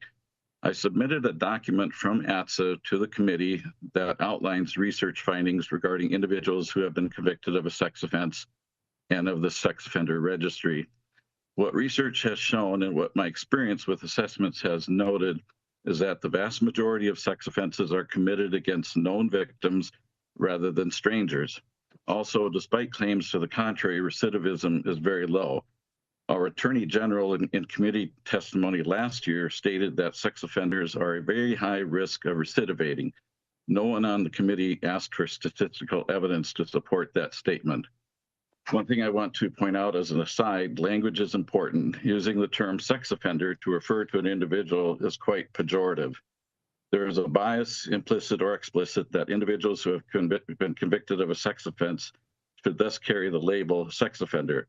Again, I don't intend to diminish the very significant impact of the perpetration of a sex offense. However, none of us would want to be referred to by a label that identifies one of the worst mistakes we have ever made. Thus, my language is to say that these are individuals who have been convicted of a sex offense. Returning to recidivism, the majority of sex offense convictions are first-time convictions. Of the 100 or so psychosexual assessments that I've completed, possibly 3 or 4 have been for individuals with prior sex offense conviction. In the area of assessment and prediction of risk, we have assessment tools that have been researched and shown to be facilitative in identifying potential risk of recidivism. Research has shown that treatment is effective in lowering risk as well. Also, the longer an individual lives in the community offense-free, the lower of risk of recidivism. A more effective approach would be for the state to develop a process to identify individuals at high risk of reoffending and apply restrictions focused on that very likely small portion of registrants. North Dakota and several other states do this. Blanket proximity rules without individualized risk assessment are poor substitutes for evidence-based supervision that actually protects victims and communities. SORNA, the Federal Sex Offender Registration and Notification Act, sets federal guidelines for registration, but does not mandate community safety zones or residency restrictions. Such issues which prohibit individuals who have a conviction of a sex offense from living or loitering near schools, parks, or daycares are created through local and state laws. I want to ask what may be some ridiculous questions. If all individuals on the registry are deemed a potential risk to a daycare, why not change this bill to include all daycares, licensed and unlicensed? Are not all child daycares a potential risk? Further, why have a grandfathering clause? If an offender poses a risk to a daycare, does it matter when they establish residence? And who will be responsible for providing registrants with a map of licensed daycares in a community? There are 732 licensed daycares in South Dakota. There are over 200 in Sioux Falls, 63 in Rapid City, 28 in Brookings, 21 in Aberdeen, and 16 in Pierre. Now, I understand that 500 feet is not necessarily an exorbitant distance, though it is from property line to property line, necessitating actual measurement to confirm. What I anticipate happening sometime in the future is a bill to enhance that distance to 1,000 feet will be proposed. The city of Fort Worth, Texas recently passed an ordinance making the distance 2,000 feet. Some states have 1,000 foot and 1,500 foot restrictions, but they also identify individuals by risk level rather than impose a blanket restriction. There are upwards of 900,000 individuals on the sex offender registries in the U.S. In South Dakota, the number is around 4,200. These individuals are your constituents too. Thank you. Thank you very much. Any other opponents to the bill? Seeing none, then we're going to close opponent testimony. And do you have a rebuttal? You have 1 minute.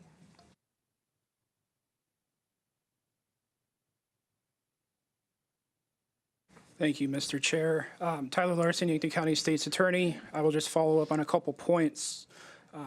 If you are a convicted sex offender because of a statutory rape crime and you were convicted under the age of 25, statute allows you to age out or get off the registry.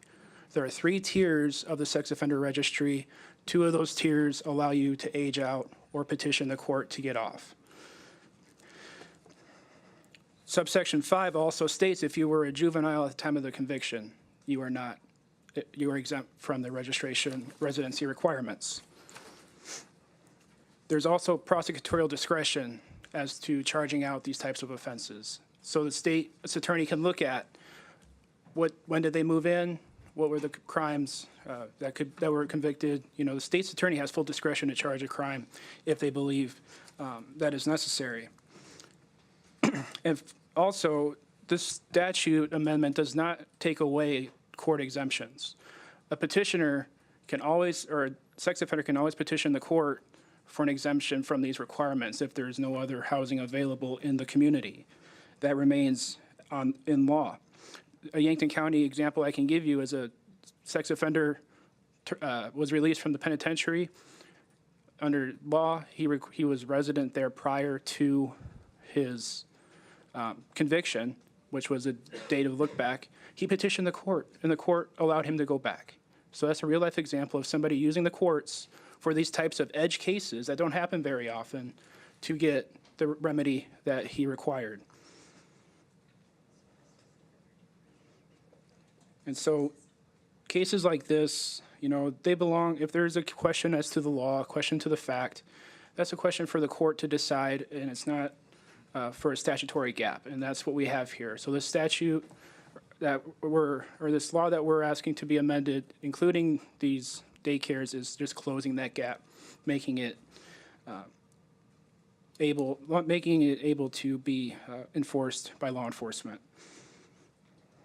And then following up with the one of the opponent's questions, when you register at your local law enforcement office, when you move to a community or change residences, they advise you of your zones in the community. There's maps. So that any of these questions that one of the opponents had, all the registrants are advised of these during registration process.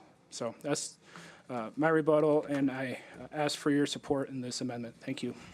Thank you. We're going to close testimony. I want to bring up one matter to the committee that I asked our LRC staff to comment on.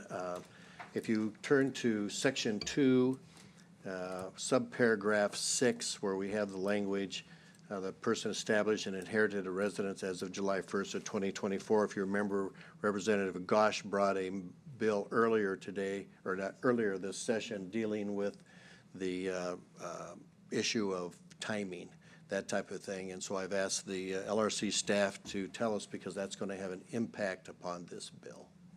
So please go ahead. Yes, so if this bill were to pass, it would be codified along with Gosh's bill, and that has been signed by the governor.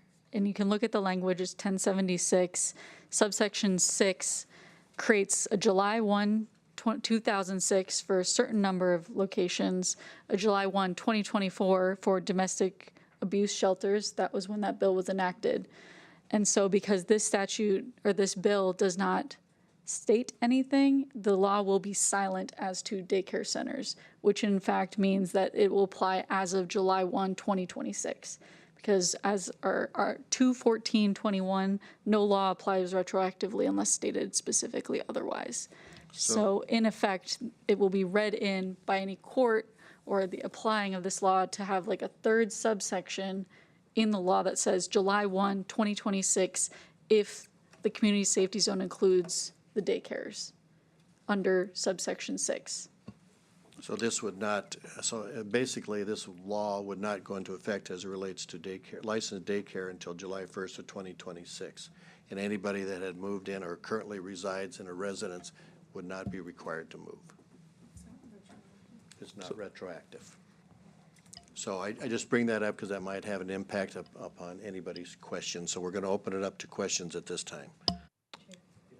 Representative Whitman. For the bill's prime, or whoever can answer it. Mr. Larson probably could. Excellent. I was not, apologies, Mr. Chair. I was not able to find approximately how many registered childcare programs we have in South Dakota. Do you happen to know that? I don't, but Senator Nelson might. Phone a friend.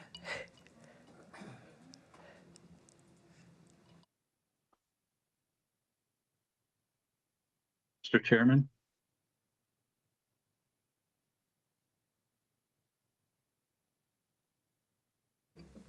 Laura Nelson, State Senator, District 18. Going on, I went on to the state website, and it said 765 licensed and registered daycares. Follow up. Yep. So would that create 765 new safety zones in South Dakota? Laura Nelson, State Senator, District 18. If they're near a school, that would be, included. Yeah, if there's a licensed or child registered daycare, there would be a 500-foot circle around that, if there's no school or pool or anything within that. One more follow-up, Mr. Chair. I wish the Secretary of Corrections was still here, but I'm just wondering if the Department of Corrections has any concerns that expanding these safety zones will make housing placement and supervision more challenging. So I don't know if you've had that conversation with DOC. Lauren Nelson, State Senator, District 18. Sorry, you have somebody who appears to want to answer. So Yep, go. Oh, good.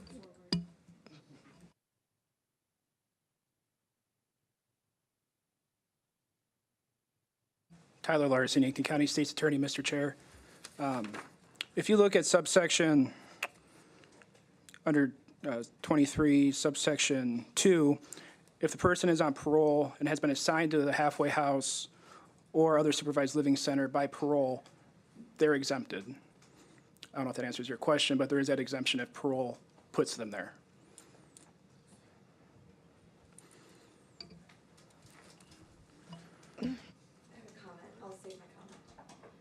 Any further questions by the committee members? Seeing none, we'll close questions and open up to committee discussion and/or action. Yes, Representative Whitman. just a comment. I don't disagree with this idea. Obviously, I think everybody in this body wants to protect kids, and we want to do what's right for children. I'm concerned following the bill we just heard 2 bills ago about the Department of Corrections, upon the release of somebody who's incarcerated, returning them to the county or the home of origin. For some of these really small rural communities, the only option for housing is going to be near a daycare facility. And so I just have some concerns with the overlap of housing availability with these individuals. I am struggling with this bill, Mr. Chair, but I just wanted to share my thoughts on that. Thank you. Thank you. Any further questions and/or action? Representative Fitzgerald. I would move do pass. Okay, we have a motion by Representative Fitzgerald, second by Representative Reimer. It's a do pass. I'm sorry, excuse me, Hunt.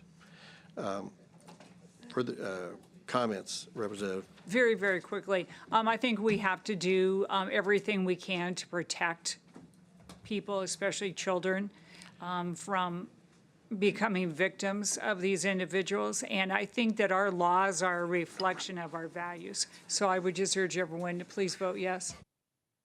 Any further comments on Senate Bill 107? Seeing none, that what we have in front of us is the motion do pass by Representative Fitzgerald, second by Representative Hunt, on Senate Bill 107, an act to add licensed and registered child care program to the definition of community safety zones. All those in favor will vote aye. Those opposed will vote nay. Mr. Secretary, please call the roll. Representative Mortensen, excused. Reich. Aye. Wahlberg. Roby. Aye. Fitzgerald. Aye. Reimer. Aye. Whitman. Aye. Massey. Aye. Cole. Aye. Poirier. Aye. Hunt. Aye. Hughes. Aye. Stevens. Aye. 12 yea, 0 nay, 1 excused. Senate Bill 107 is hereby passed. Any objections of putting it on consent? Unless the sponsors really want to talk about it, I don't think so. Okay, it goes on consent. Okay, the next bill we have, 179? Yeah. An act to permit a court to commit a juvenile adjudicated delinquent for certain weapons possessions to the Department of Corrections. We'll take proponent testimony. Thank you, Representative Cole. Thank you, Mr. Chair. David Cole, I'm representative from District 2. Senate Bill 179, I have to be honest, when I first read about this, I was a little bit confused. I was confused because I couldn't believe that it wasn't already in statute. Bill also brought about a memory from early in my police career when I was shiny as a shiny penny, boots polished and everything. June of '78, I was about 1 month out on the street and I found myself standing with a shotgun in my hand, facing a guy about 15, 20 feet away with a shotgun in his hand. Turned out to be a 17-year-old. I've been walking around the neighborhood, blasting rounds around the neighborhood. Lady, 5 o'clock in the morning, the lady came out, asked what was going on, and he turned to her, said something to her, pointed the shotgun up above her house and fired around. That's why we got called in. 5 final disposition of that particular case is he was charged with reckless discharge of a firearm while intoxicated, 17-year-old, and put on probation for a few months. Point of the story is this: juveniles with guns under circumstances deemed illegal or doing some things with guns that are illegal is not a new thing. We'd occasionally encounter kids with guns throughout my career, but as you'll be hearing from others, the frequency of these situations has grown substantially in recent years. Risk to the public, to law enforcement, and to these kids, these juveniles making these ill-advised decisions is real. Having the option to commit a juvenile to the Department of Corrections under these circumstances should be codified into law.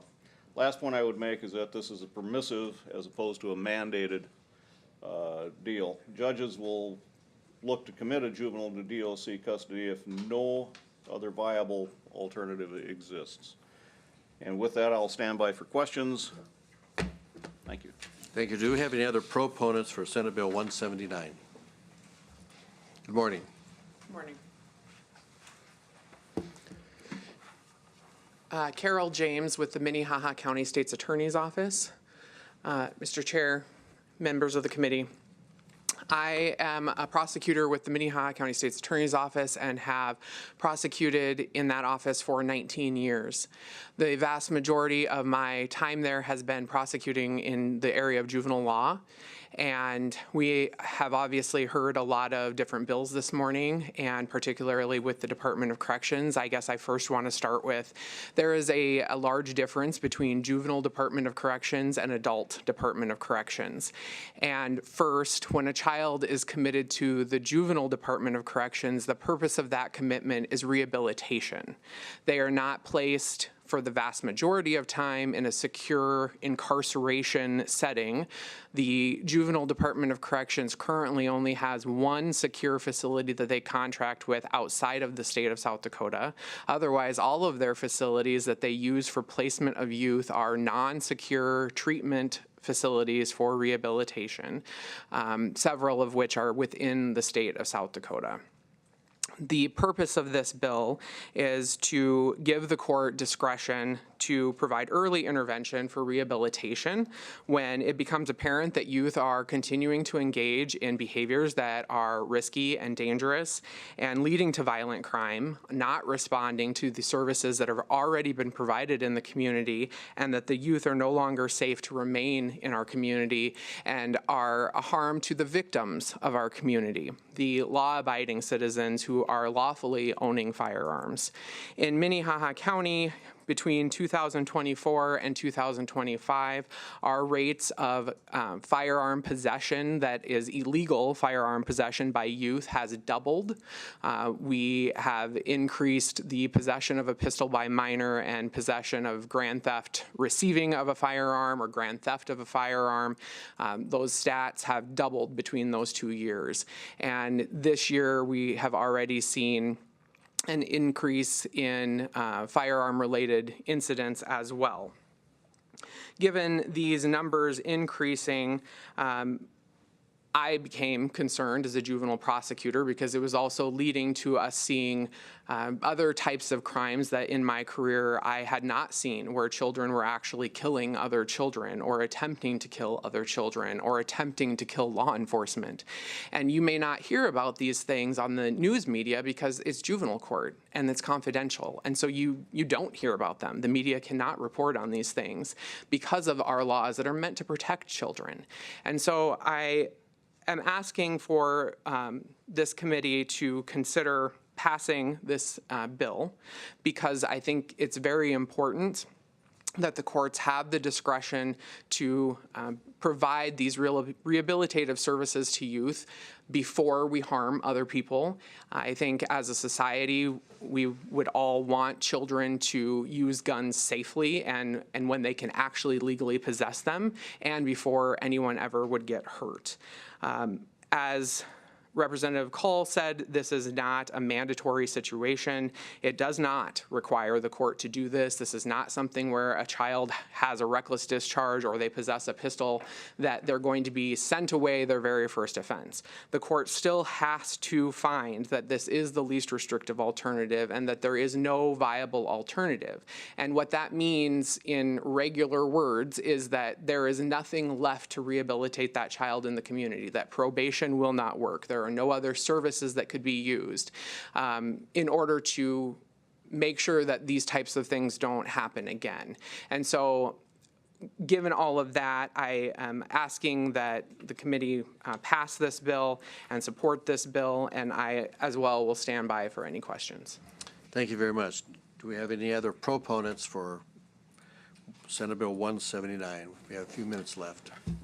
Good morning again, Mr. Chair, members of the committee. Eric Erickson with the States Attorneys Association. I think Representative Cole and Ms. James did a wonderful job of laying this bill out. A few things that I would just point out again is if you look at page 2, on line 11, the court may. On line 13, no viable alternative, and line 14 is the least restrictive alternative. And really, as we look at this bill, the big thing that we're looking at is this is that opportunity for early intervention that we've talked about so much over the last year on these type of matters. This is an opportunity to get to these kids before they get into a situation where they are shooting somebody else, that we've got those truly violent crimes. So we'd ask for your favorable consideration. Thank you. Do we have any other proponents for Senate Bill 179? Seeing none, then I would open up to any opponents to Senate Bill 179.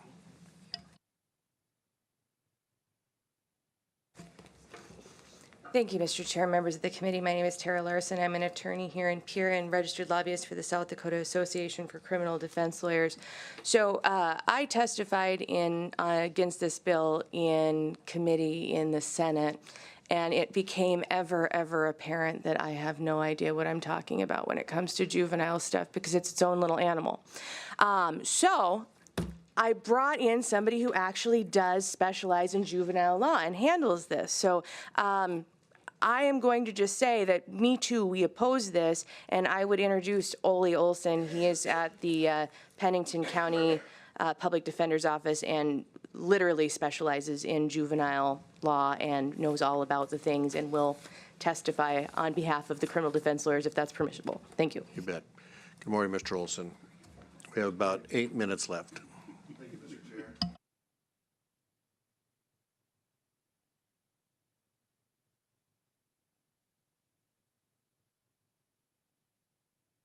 Sorry. My name is Ole Olson. I'm an attorney out of the Pennington County Public Defender's Office, and most of my practice is juvenile law. I'm here on behalf of myself, but Ms. Larson did ask me to come, and I thank her for that, and I thank you for taking the time to listen to me. I want to start with a quote that I give to juries during jury selection in my adult cases, and that's that it's better that 10 guilty persons escape than one innocent suffer. And that's Blackstone's ratio. It predates the United States by a decade or two, but our founding fathers used that. John Adams used it as an argument in defense, and Benjamin Franklin took it a bit further and said 100 people, innocent people, or 100 guilty people should go free rather than one person should suffer.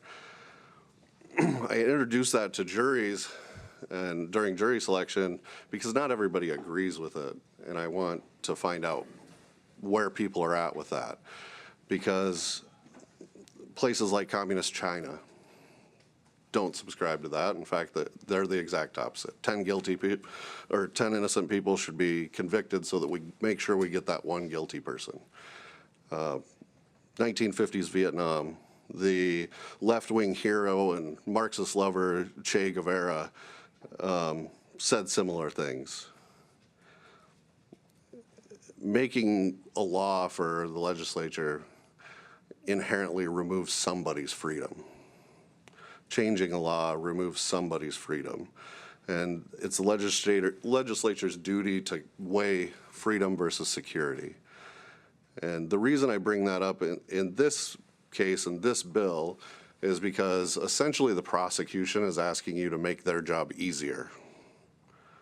If you ask them, they will tell you that they can already commit a child charged with any one of these that they're trying to add to the Department of Corrections. They can get the judge to do that if they make a showing that this child is a danger. That's all they have to do at the dispositional hearing, is present evidence that the child is a danger, and then it goes to the judge to make the determination, yes, this child is a danger. There's no reasonable or no viable alternatives that exist. DOC is the least restrictive alternative, and the judge can send them to Department of Corrections. We see it all the time. But the prosecution has to make that present evidence that that child is a danger. They're asking you to remove that, and let's just jump straight to if it's these 4 crimes.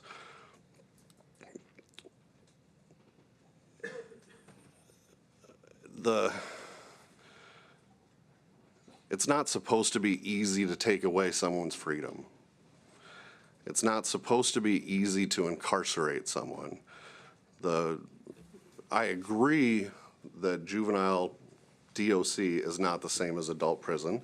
It is focused on rehabilitation, but I disagree with saying that it's completely different.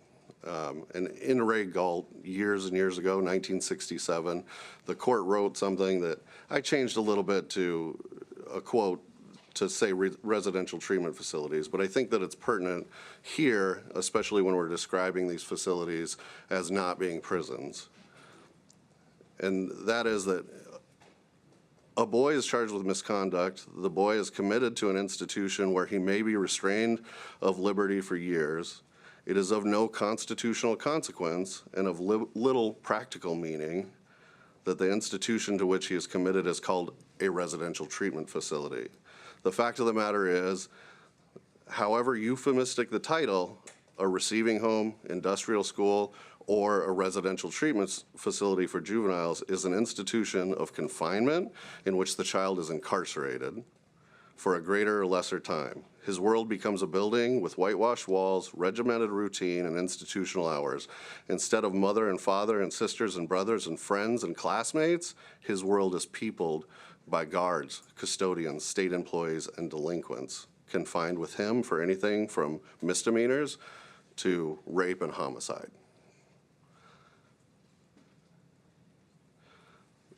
Calling it a residential treatment facility doesn't change what it is. A child is still being torn from their home, torn from their community, and placed in these. It's your job to weigh what freedom we're taking away from somebody for security. And what I'm here to say is that we're not adding any security. The court can already make these determinations without passing this. Senator Grove, I listened to the testimony from the Senate Judiciary before coming here, and I think Senator Grove asked a very pointed question that I think is why this bill, you should be opposed to this bill. And that was, if the child's not a danger to the community, why are we committing them to DOC? The response to that, I think, is shocking. The response was that that's not exactly accurate. A mere possession of a gun by itself does not necessarily make you a danger to the community, that's what the defense attorney would say. Absolutely, I'd say that, and I'd say that that's a fact, not an argument. Mere possession of a firearm, even by a child, does not make them a danger to the community. Also in response, I think that mere possession does make you a danger to the community, absolutely. And I think that should be shocking in a state like South Dakota, where I was born and raised. And from a very young age, my parents taught me how to use guns. We went out and used guns. My father trapped for a number of years. We went hunting together. There's nothing inherently about a child having a gun.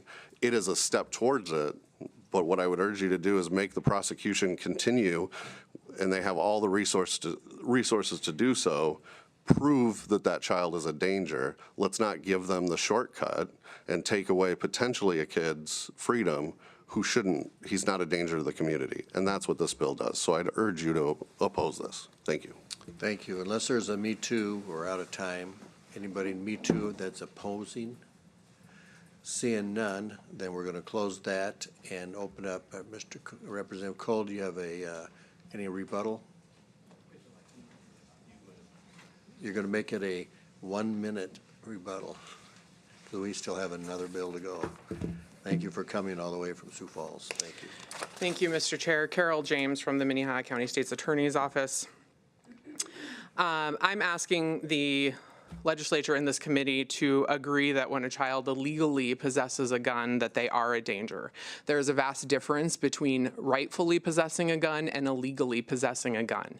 And our legislature has already imposed a law that says it's illegal for a minor to possess a pistol. It's illegal to possess a pistol unless you rightfully own it. And so when you possess a stolen pistol, that's illegal, and juveniles are not allowed to do that. There's a difference between teaching your child how to properly use a gun and a child stealing a gun, having the gun in their possession while they go out and steal cars, steal more guns, threaten people with those guns, and yet you just heard testimony that that wasn't a problem because an attorney got before you and talked about how they've taught their child how to rightfully use a gun. The kids that are being prosecuted for these types of offenses, for the vast majority of the times, don't have two-parent households. They don't have two-parent incomes. They are subject to poverty, and they aren't being taught how to possess guns, and they aren't possessing the guns that their parents rightfully own either. Lots of the times, their parents are actually felons who can't possess the guns either and are having the kids do their work for them.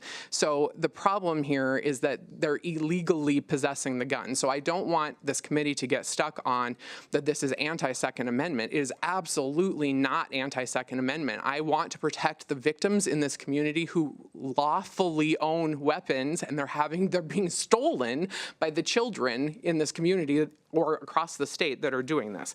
The last thing that I would say is that yes, when a child is committed to the Department of Corrections, there is a loss of freedom. Of course there is. They're removed from their parents' home for a period of time, but they return to that parent's home. The purpose of juvenile court has been and will always will be to act as the parent. That is the foundation that it is based on. So when a child has committed enough offenses that they are no longer safe to remain in our community, it is the judge's job to restrict their freedom. And unfortunately, it is a placement that is not meant to punish them. I understand the logistical thing that happens is they're removed from their parent and they feel punished. But the purpose of that placement is to rehabilitate them, and that is how our system is founded. Thank you. Thank you very much. We'll close testimony, open up to just a couple of questions if there are any. Seeing none, then we're going to close questions, open up to committee discussion and or action. Mr. Chair, Yes, Representative Reimer. I move due pass of Senate Bill 179. Second. We have a motion for due pass by Representative Reimer, second by Representative Hughes. Any comments? No. Okay. What we have in front of us is, I'm sorry, Representative Hunt. I'm sorry, I didn't see you. I'm going to resist this motion just because I come from a very rural area. And I don't know if all of the parents that have taught their children firearm safety have necessarily given written permission for those kids to go and grab their pistol and run outside and do target practice or get into a little bit mishap and shoot out windows of their neighbors' vehicles. I don't think that those children are dangerous to society, but they are kids that run around my district that's just kind of the culture that we have. Owning firearms. I have a little cousin that is a better sharpshooter than I will ever be because he's been handling guns from a very, very young age. And I do not think that my cousins have given him written permission to use their pistol, but they trust that he is able to handle guns safely. And I do not like the fact that we are making the bar less to prove that children aren't a danger to society before we're threatening to lock them up. So I will be resisting this motion. Representative Hughes. Well, with all due respect to my good representative colleague, I'm reading the bill. The court has to find that there's no viable alternative other than the Department of Corrections. The child, currently adjudicated delinquent, must have committed an offense eligible for transfer to adult proceedings, a crime of violence, a sex crime, a felony sexual registry offense, burglary in the second degree, or a weapons offense, obviously, which is what is being added. But then the court must find from evidence at the dispositional hearing that the child presents a significant risk of physical harm to another person. The child must have been previously adjudicated delinquent for separate delinquent acts arising out of separate and distinct criminal episodes 3 or more times within the preceding 12-month period, or find from the evidence presented that the child is at high risk for reoffense based on a validated risk assessment and has either had a previous unsuccessful discharge from probation for a felony offense or is on supervised probation for a felony offense. And then we get into $5,000 or more of property damage, a drug distribution offense that is punishable at least as a Class 4 felony. Wow, I don't know what else we do with a young person that is in that classification other than to remove them from where they are at and place them in the care of the Department of Corrections. I mean, wow. We're well beyond youthful indiscretions. And I also attended a meeting with Daniel Hager, the State's Attorney in Minnehaha County.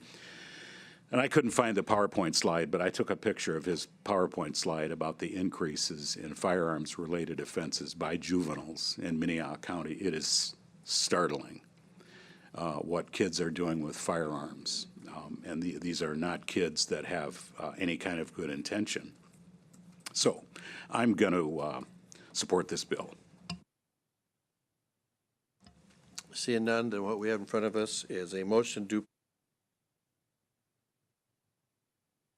Senate Bill 179, an act to permit a court to commit a juvenile adjudicated delinquent for certain weapons offenses to the Department of Corrections. All those in favor will vote aye. Those opposed will vote nay. Mr. Secretary, please call the roll. Representative Mortensen. Aye. Reich. Aye. Wahlberg. Roby. Aye. Fitzgerald. Excused. Reimer. Aye. Whitman. No. Massey. Aye. Call. Aye. Poirier. No. Hunt. No. Hughes. Aye. Stevens. Aye. 9 yea, 3 nay, 1 excused. Senate Bill 179 hereby passed, a 9-3 vote. The last bill that we have today and for the 101st legislative session for the House Judiciary is Senate Bill 134. We'll take proponent testimony. Good morning, Mr. Chair, members of the committee. In plain terms, Senator Sue Peterson, District 13, Sioux Falls. Thank you. Forgot to introduce myself. In plain terms, Senate Bill 134 requires courts to interpret state statutes, rules, or policies independently rather than automatically deferring to a state agency's view. It implements at the state level the U.S. Supreme Court ruling that overruled the 1984 Chevron decision. The Chevron decision, or Chevron deference, was a 1984 Supreme Court ruling that allowed federal agencies to interpret ambiguous laws, which shifted power to unelected officials. In June 2024, the Supreme Court overturned Chevron deference in a 6-3 decision. The new ruling gives courts more power to interpret statutes independently, restoring balance under the Constitution.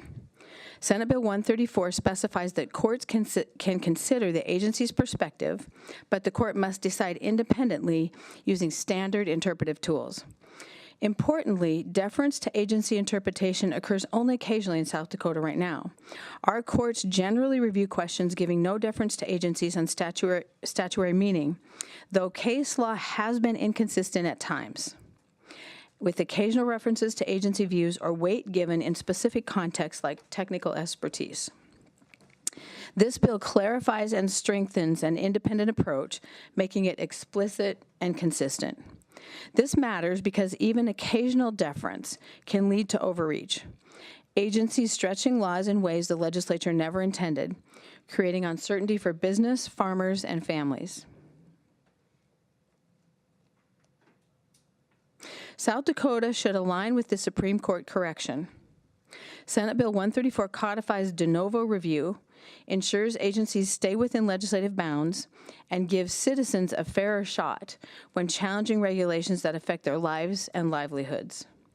It doesn't undermine agencies. They have real expertise. but it keeps power where it belongs, with the people, through the legislature and independent courts. Clear, accountable rules support opportunity and growth. This bill is common sense improvement for South Dakota. It's good for families, good for business, and good for accountable government. I ask your favorable support of Senate Bill 134. I will turn it over to further proponents and stand by for questions. Do we have anybody in the room that is in support of Senate Bill 134? Thank you, Mr. Chair and members of the committee. My name is Jennifer Beving. I'm a registered lobbyist for Americans for Prosperity, and I'm here today in support of Senate Bill 134. Why we're here today, it's a simple principle. In America, courts interpret the law and agencies enforce it. When that line becomes blurred, everyday people and small businesses pay the price. And I just want to give you an example of why this went up to the Supreme Court.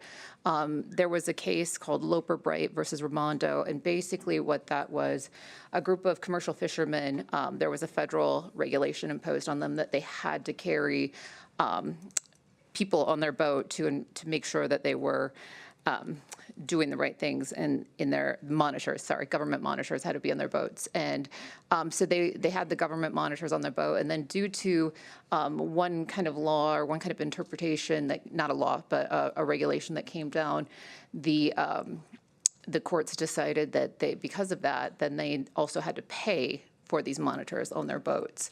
And so the amount that they were having to pay to have these federal monitors on their boats was more than they were bringing in their daily catch. And so it's decimated the fishing industry there, and these small businesses tried to fight that. And what happened when they were fighting that is the courts just automatically referred to the regulatory rules and said, well, that's the rule. So this case went up to the Supreme Court. That got overturned, and when Chevron got overturned, what it says is the courts must independently look at what the laws are. They can look at what the agency or regulatory rules are, but they must it must go through the court without deference to those rules first, and then they can rely on that. And so what that does, it closes the unfairness in that system so that this does not affect small business owners, people without a lot of means to challenge this. So the deference to an agency, as it was before and as it is in South Dakota, turns that ambiguity into power. It rewards agencies for stretching unclear language, and we just want to close that loop and bring it into concurrence with what the Supreme Court of the U.S. has said.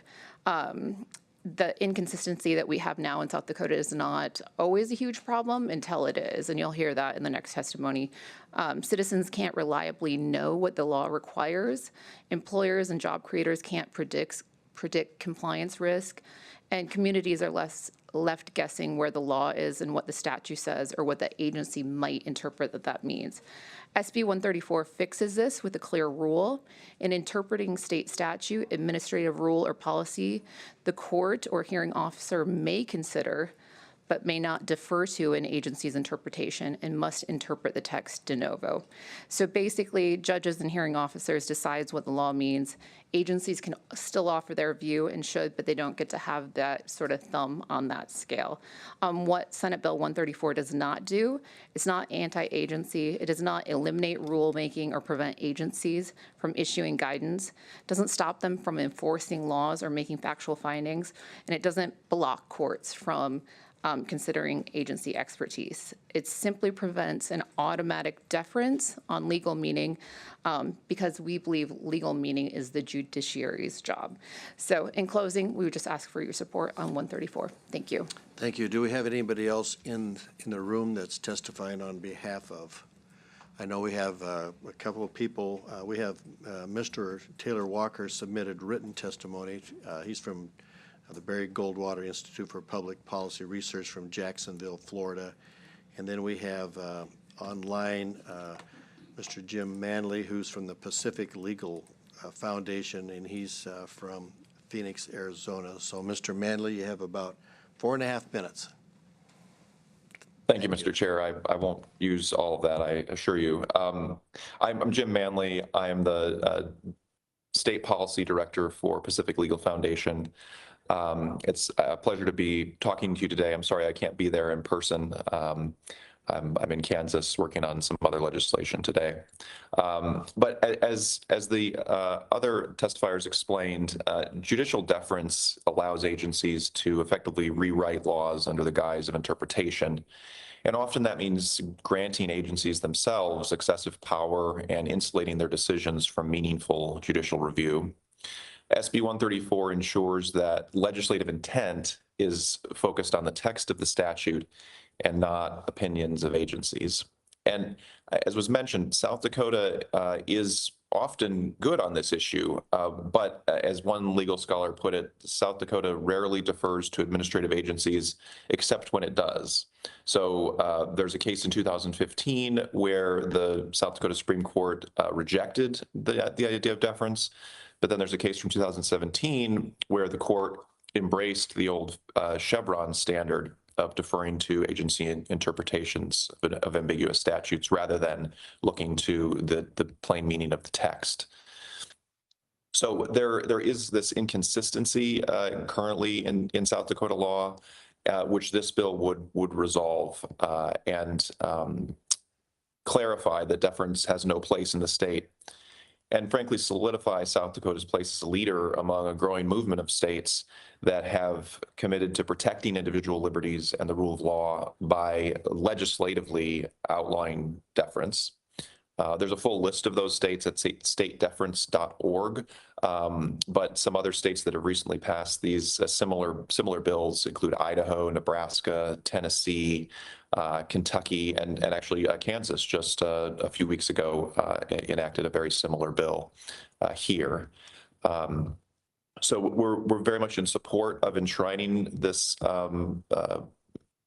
doctrine in state law and ensuring that there's consistency and clarity about how courts should interpret state statutes and what role the opinions of agencies should be given in those adjudications. Thank you. I'm happy to answer any questions. Thank you. I think that's okay. We got 1 minute. Mr. Chairman, members of the committee, very briefly, Jason Gloat, registered lobbyist and state director for the National Federation of Independent Business.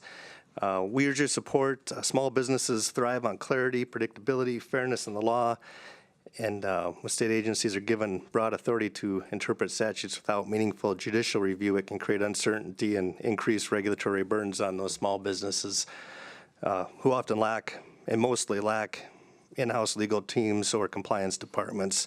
This legislation creates the proper separation of powers by ensuring that courts independently interpret the law as written rather than deferring automatically to agency interpretations. For small business, it means clarity, those clearer rules, greater accountability, a more level playing field. We support the measure because it promotes transparency, strengthens legal authority, and provides the regulatory certainty our members need to invest, hire, and grow. And with that, we urge your support. Thank you very much. We'll open it this time to opponents to Senate Bill 134. Mr. Kennecke.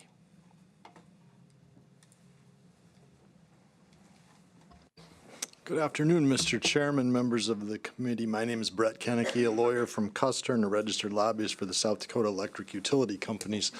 I'll ask you to open up to 1-26-36 if you'd like while I'm speaking. The electric utilities are heavy users of the administrative laws of South Dakota through the Public Utilities Commission. We're regulated utilities and not a lot different from other regulated entities in that regard. When I first looked at this bill, I was extremely curious about where this was coming from. I don't perceive that we have given much deference in the Chevron traditions in South Dakota up until really any time at all. But I did go back and read some of the cases, and it occurred to me reading the cases that it looked like people were winning. In fact, you didn't hear anybody come up and say, hey, I lost because of this.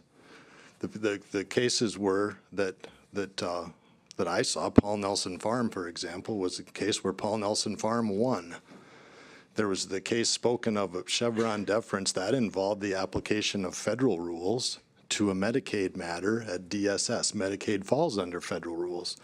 I think that was an appropriate use of the Chevron standard because the state Supreme Court wasn't applying South Dakota law, they were applying the federal law. I didn't find that to be inappropriate at all.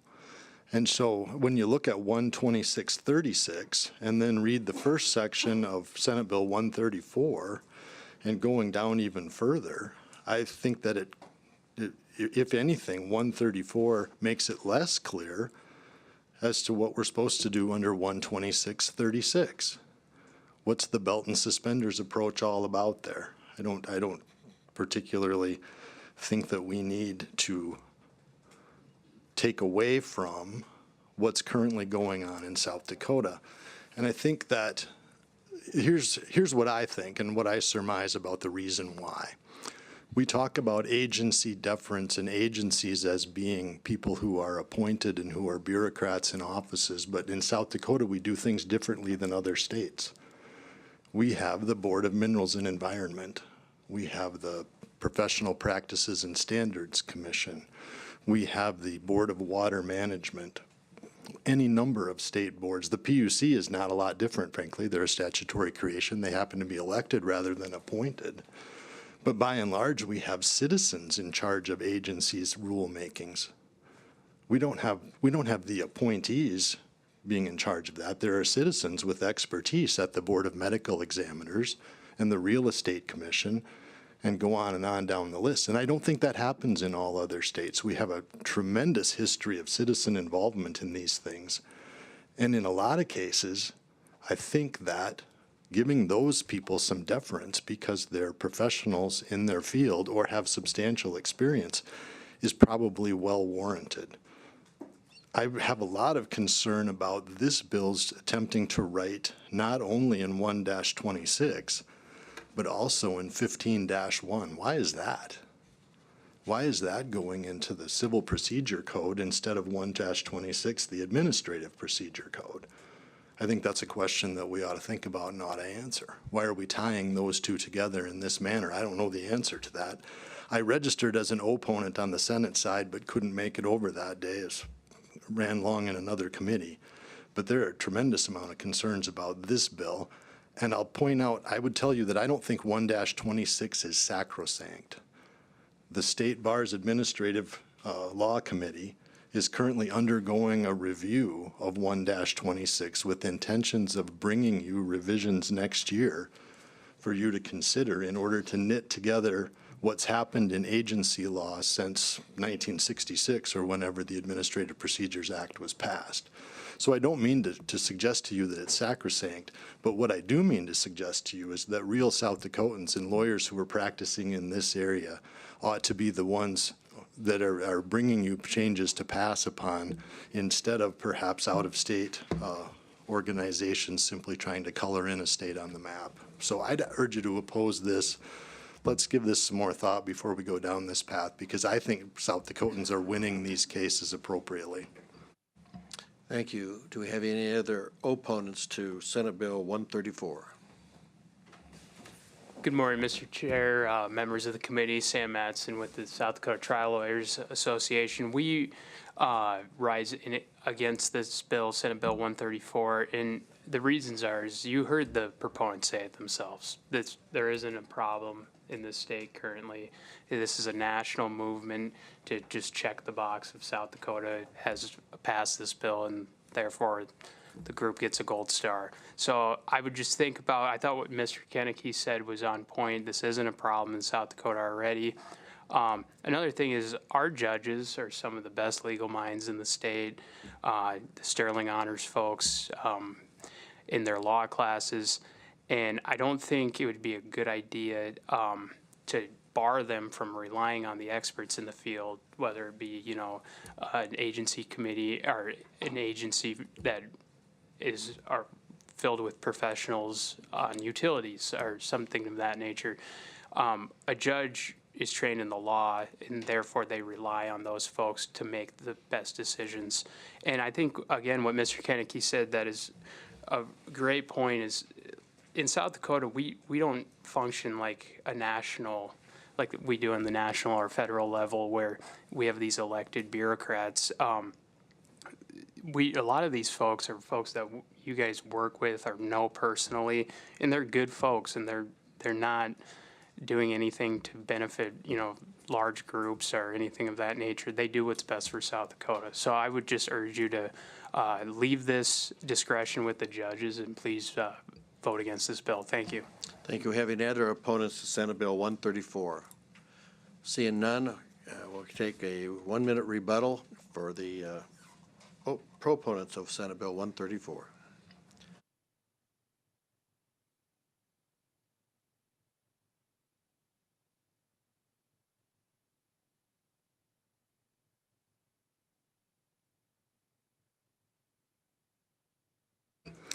Mr. Chair, members of the committee, State Senator Sue Peterson, District 13, Sioux Falls. I will just try to address each point here. I would call your attention to 12636, which one of the opponents brought up. That relates to findings of fact. Senate Bill 134 is about the legal meaning of statutes, rules, and policies. So it's important to remember, and I stated this in my introduction, is that deference to agency interpretations occurs only occasionally in South Dakota right now. And our courts generally do review questions giving no deference to agencies and statutory meanings. But this has been inconsistent. As one of the testifiers says, in South Dakota, they don't often give deference except when they do. So those occasional things can be problematic. And this bill will strengthen and clarify an independent approach, making it explicit and consistent. And according to the U.S. Supreme Court, Chevron is never appropriate. Chevron was overruled by the U.S. Supreme Court. So that's not appropriate even when considering federal rules at the state level. I would also say in South Dakota, citizens are not ultimately in charge of rules. Citizens may have input through boards and commissions, but all of those funnel through an agency. The boards and commissions are subordinate to the agencies and function hand in hand with the agencies, and it ends up being the agencies that actually bring the rules. And agencies run by citizens should not get a thumb on the scale, except if they go through the agency for legal interpretation. And I would also mention that there are no agencies here opposed to this, to Senate Bill 134. We've worked closely with them, closely with the administration, and they are not opposed. So what I would ask for your favorable support of Senate Bill 134. I'll stand by for questions. Thank you. Thank you. Any questions by the committee members? Seeing none, then I'd open up to committee discussion and or action. Mr. Chair, Yes. I move to defer this bill the 41st day. Motion by Representative Mortensen, second by Representative Reich. Comment. You bet. You know, I read this and I looked around a little bit, and Chevron, that's a national, federal, under the U.S. Supreme Court deference that I'm glad was struck down, and it was struck down appropriately. This does seem to me to be a national solution in search of a South Dakota problem that we just don't have. We trust our judges here. This says they can consider the agency ruling. I think they already do that. When it says they can't defer to them, it's also almost like saying they can't agree with them. And so then it just creates confusion, and we've got a system that works right now. We don't have a whole slew of problems here. I'm not sure we have a good handle on the practical impact of all this, but I do know that we've got a good system. We've got a regulatory state that's not out of control. And so I think right now this is something that, again, it seems to me like it's a national solution trying to solve a problem we don't have here. Mr. Chair. Yes, Representative Hughes. Substitute motion do pass. Second.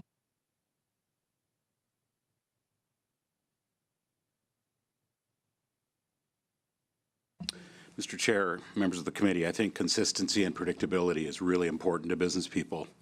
And according to my research, the cases in South Dakota are mixed. Sometimes there's deference given, sometimes there isn't deference given. And also, state court judges often interpret federal law. There's a case in North Dakota that rejected Chevron in 2024 involving the USDA and a Fulton, South Dakota farmer draining wetlands. So, yeah, I understand that, but I'm just not somebody that thinks we ought to just trust people because, gee, that's how things are in South Dakota. There's plenty of conflict and tension and self-seeking in this state, and I've lived here most of my life. So, what I would say is this: we just rejected a shared parenting bill which was intended to create a presumption. And we heard from Mr. Siegel, who said the presumptions are just not helpful to judges. And I kind of feel that way about this bill. Why not just start without the benefit of either deference or rejection, and just start from a base of neutrality when you've got a preceding agency determination? I mean, in this state, for example, we have the Department of Ag merged with the Department of Natural Resources. Well, that creates all kinds of conflicts between environmental protection and the commercial needs of ag in our state, which is, as we all know, is king. So I'm going to support this bill. I have no trouble with it. Let's give certainty, clarity, and predictability, because this does come in play in South Dakota. So thank you. Any further comments? Mr. Chair. Representative Reich. Well, I just wanted to say I won't be supporting this motion. This is clearly a solution looking for a problem. You know, it's another example of an out-of-state entity coming in here and planning ideas that our statutes are somehow incomplete or incorrect, or that our judges can't get it right. I disagree with all those notions, and I'm going to vote against this. Thank you. Comments? Representative Roby? Yeah, thank you, Mr. Chair. I'll also be resisting the do pass motion. A couple things one of the opponent testifiers had mentioned regarding a potential revision that's in the works related to our administrative law statutes. I think this would be premature. And second, the conflicting language that was pointed out in statute was very compelling to me, so I'll be resisting the do pass motion. Any further discussion? Seeing none, what we have in front of us is a do pass motion by Representative Hughes, second by Representative Hunt on Senate Bill 134, an act to restrict deference to a state agency's interpretation of a state statute, administrative rule, or policy.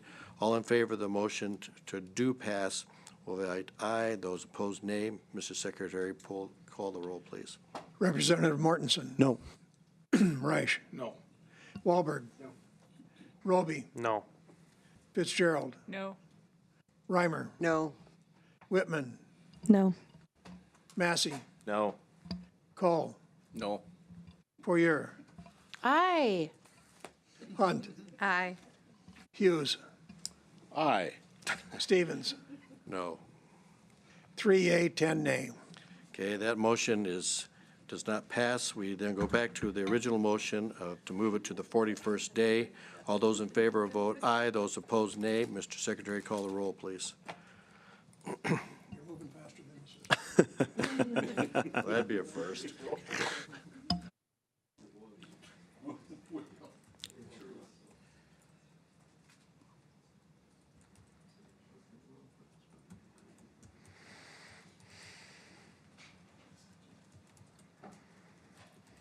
Representative Mortensen. Aye.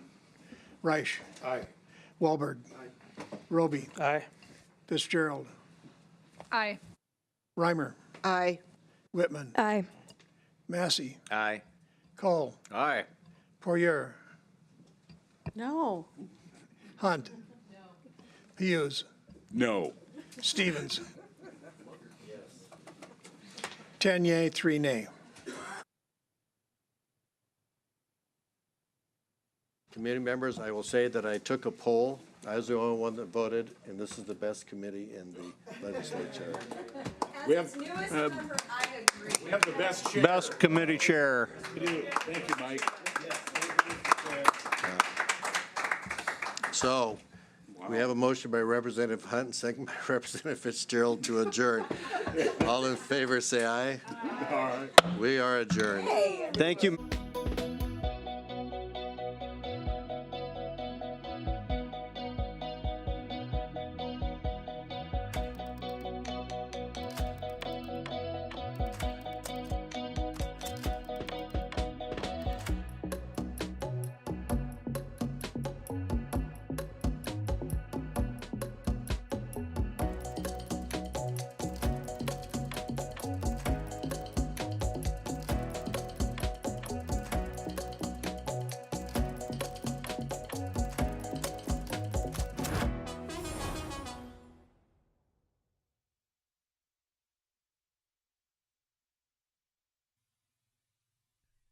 SDPB is your home for fact-based journalism, connecting South Dakotans with news they can trust and stories that matter. Good, useful, and full of wonder. SDPB.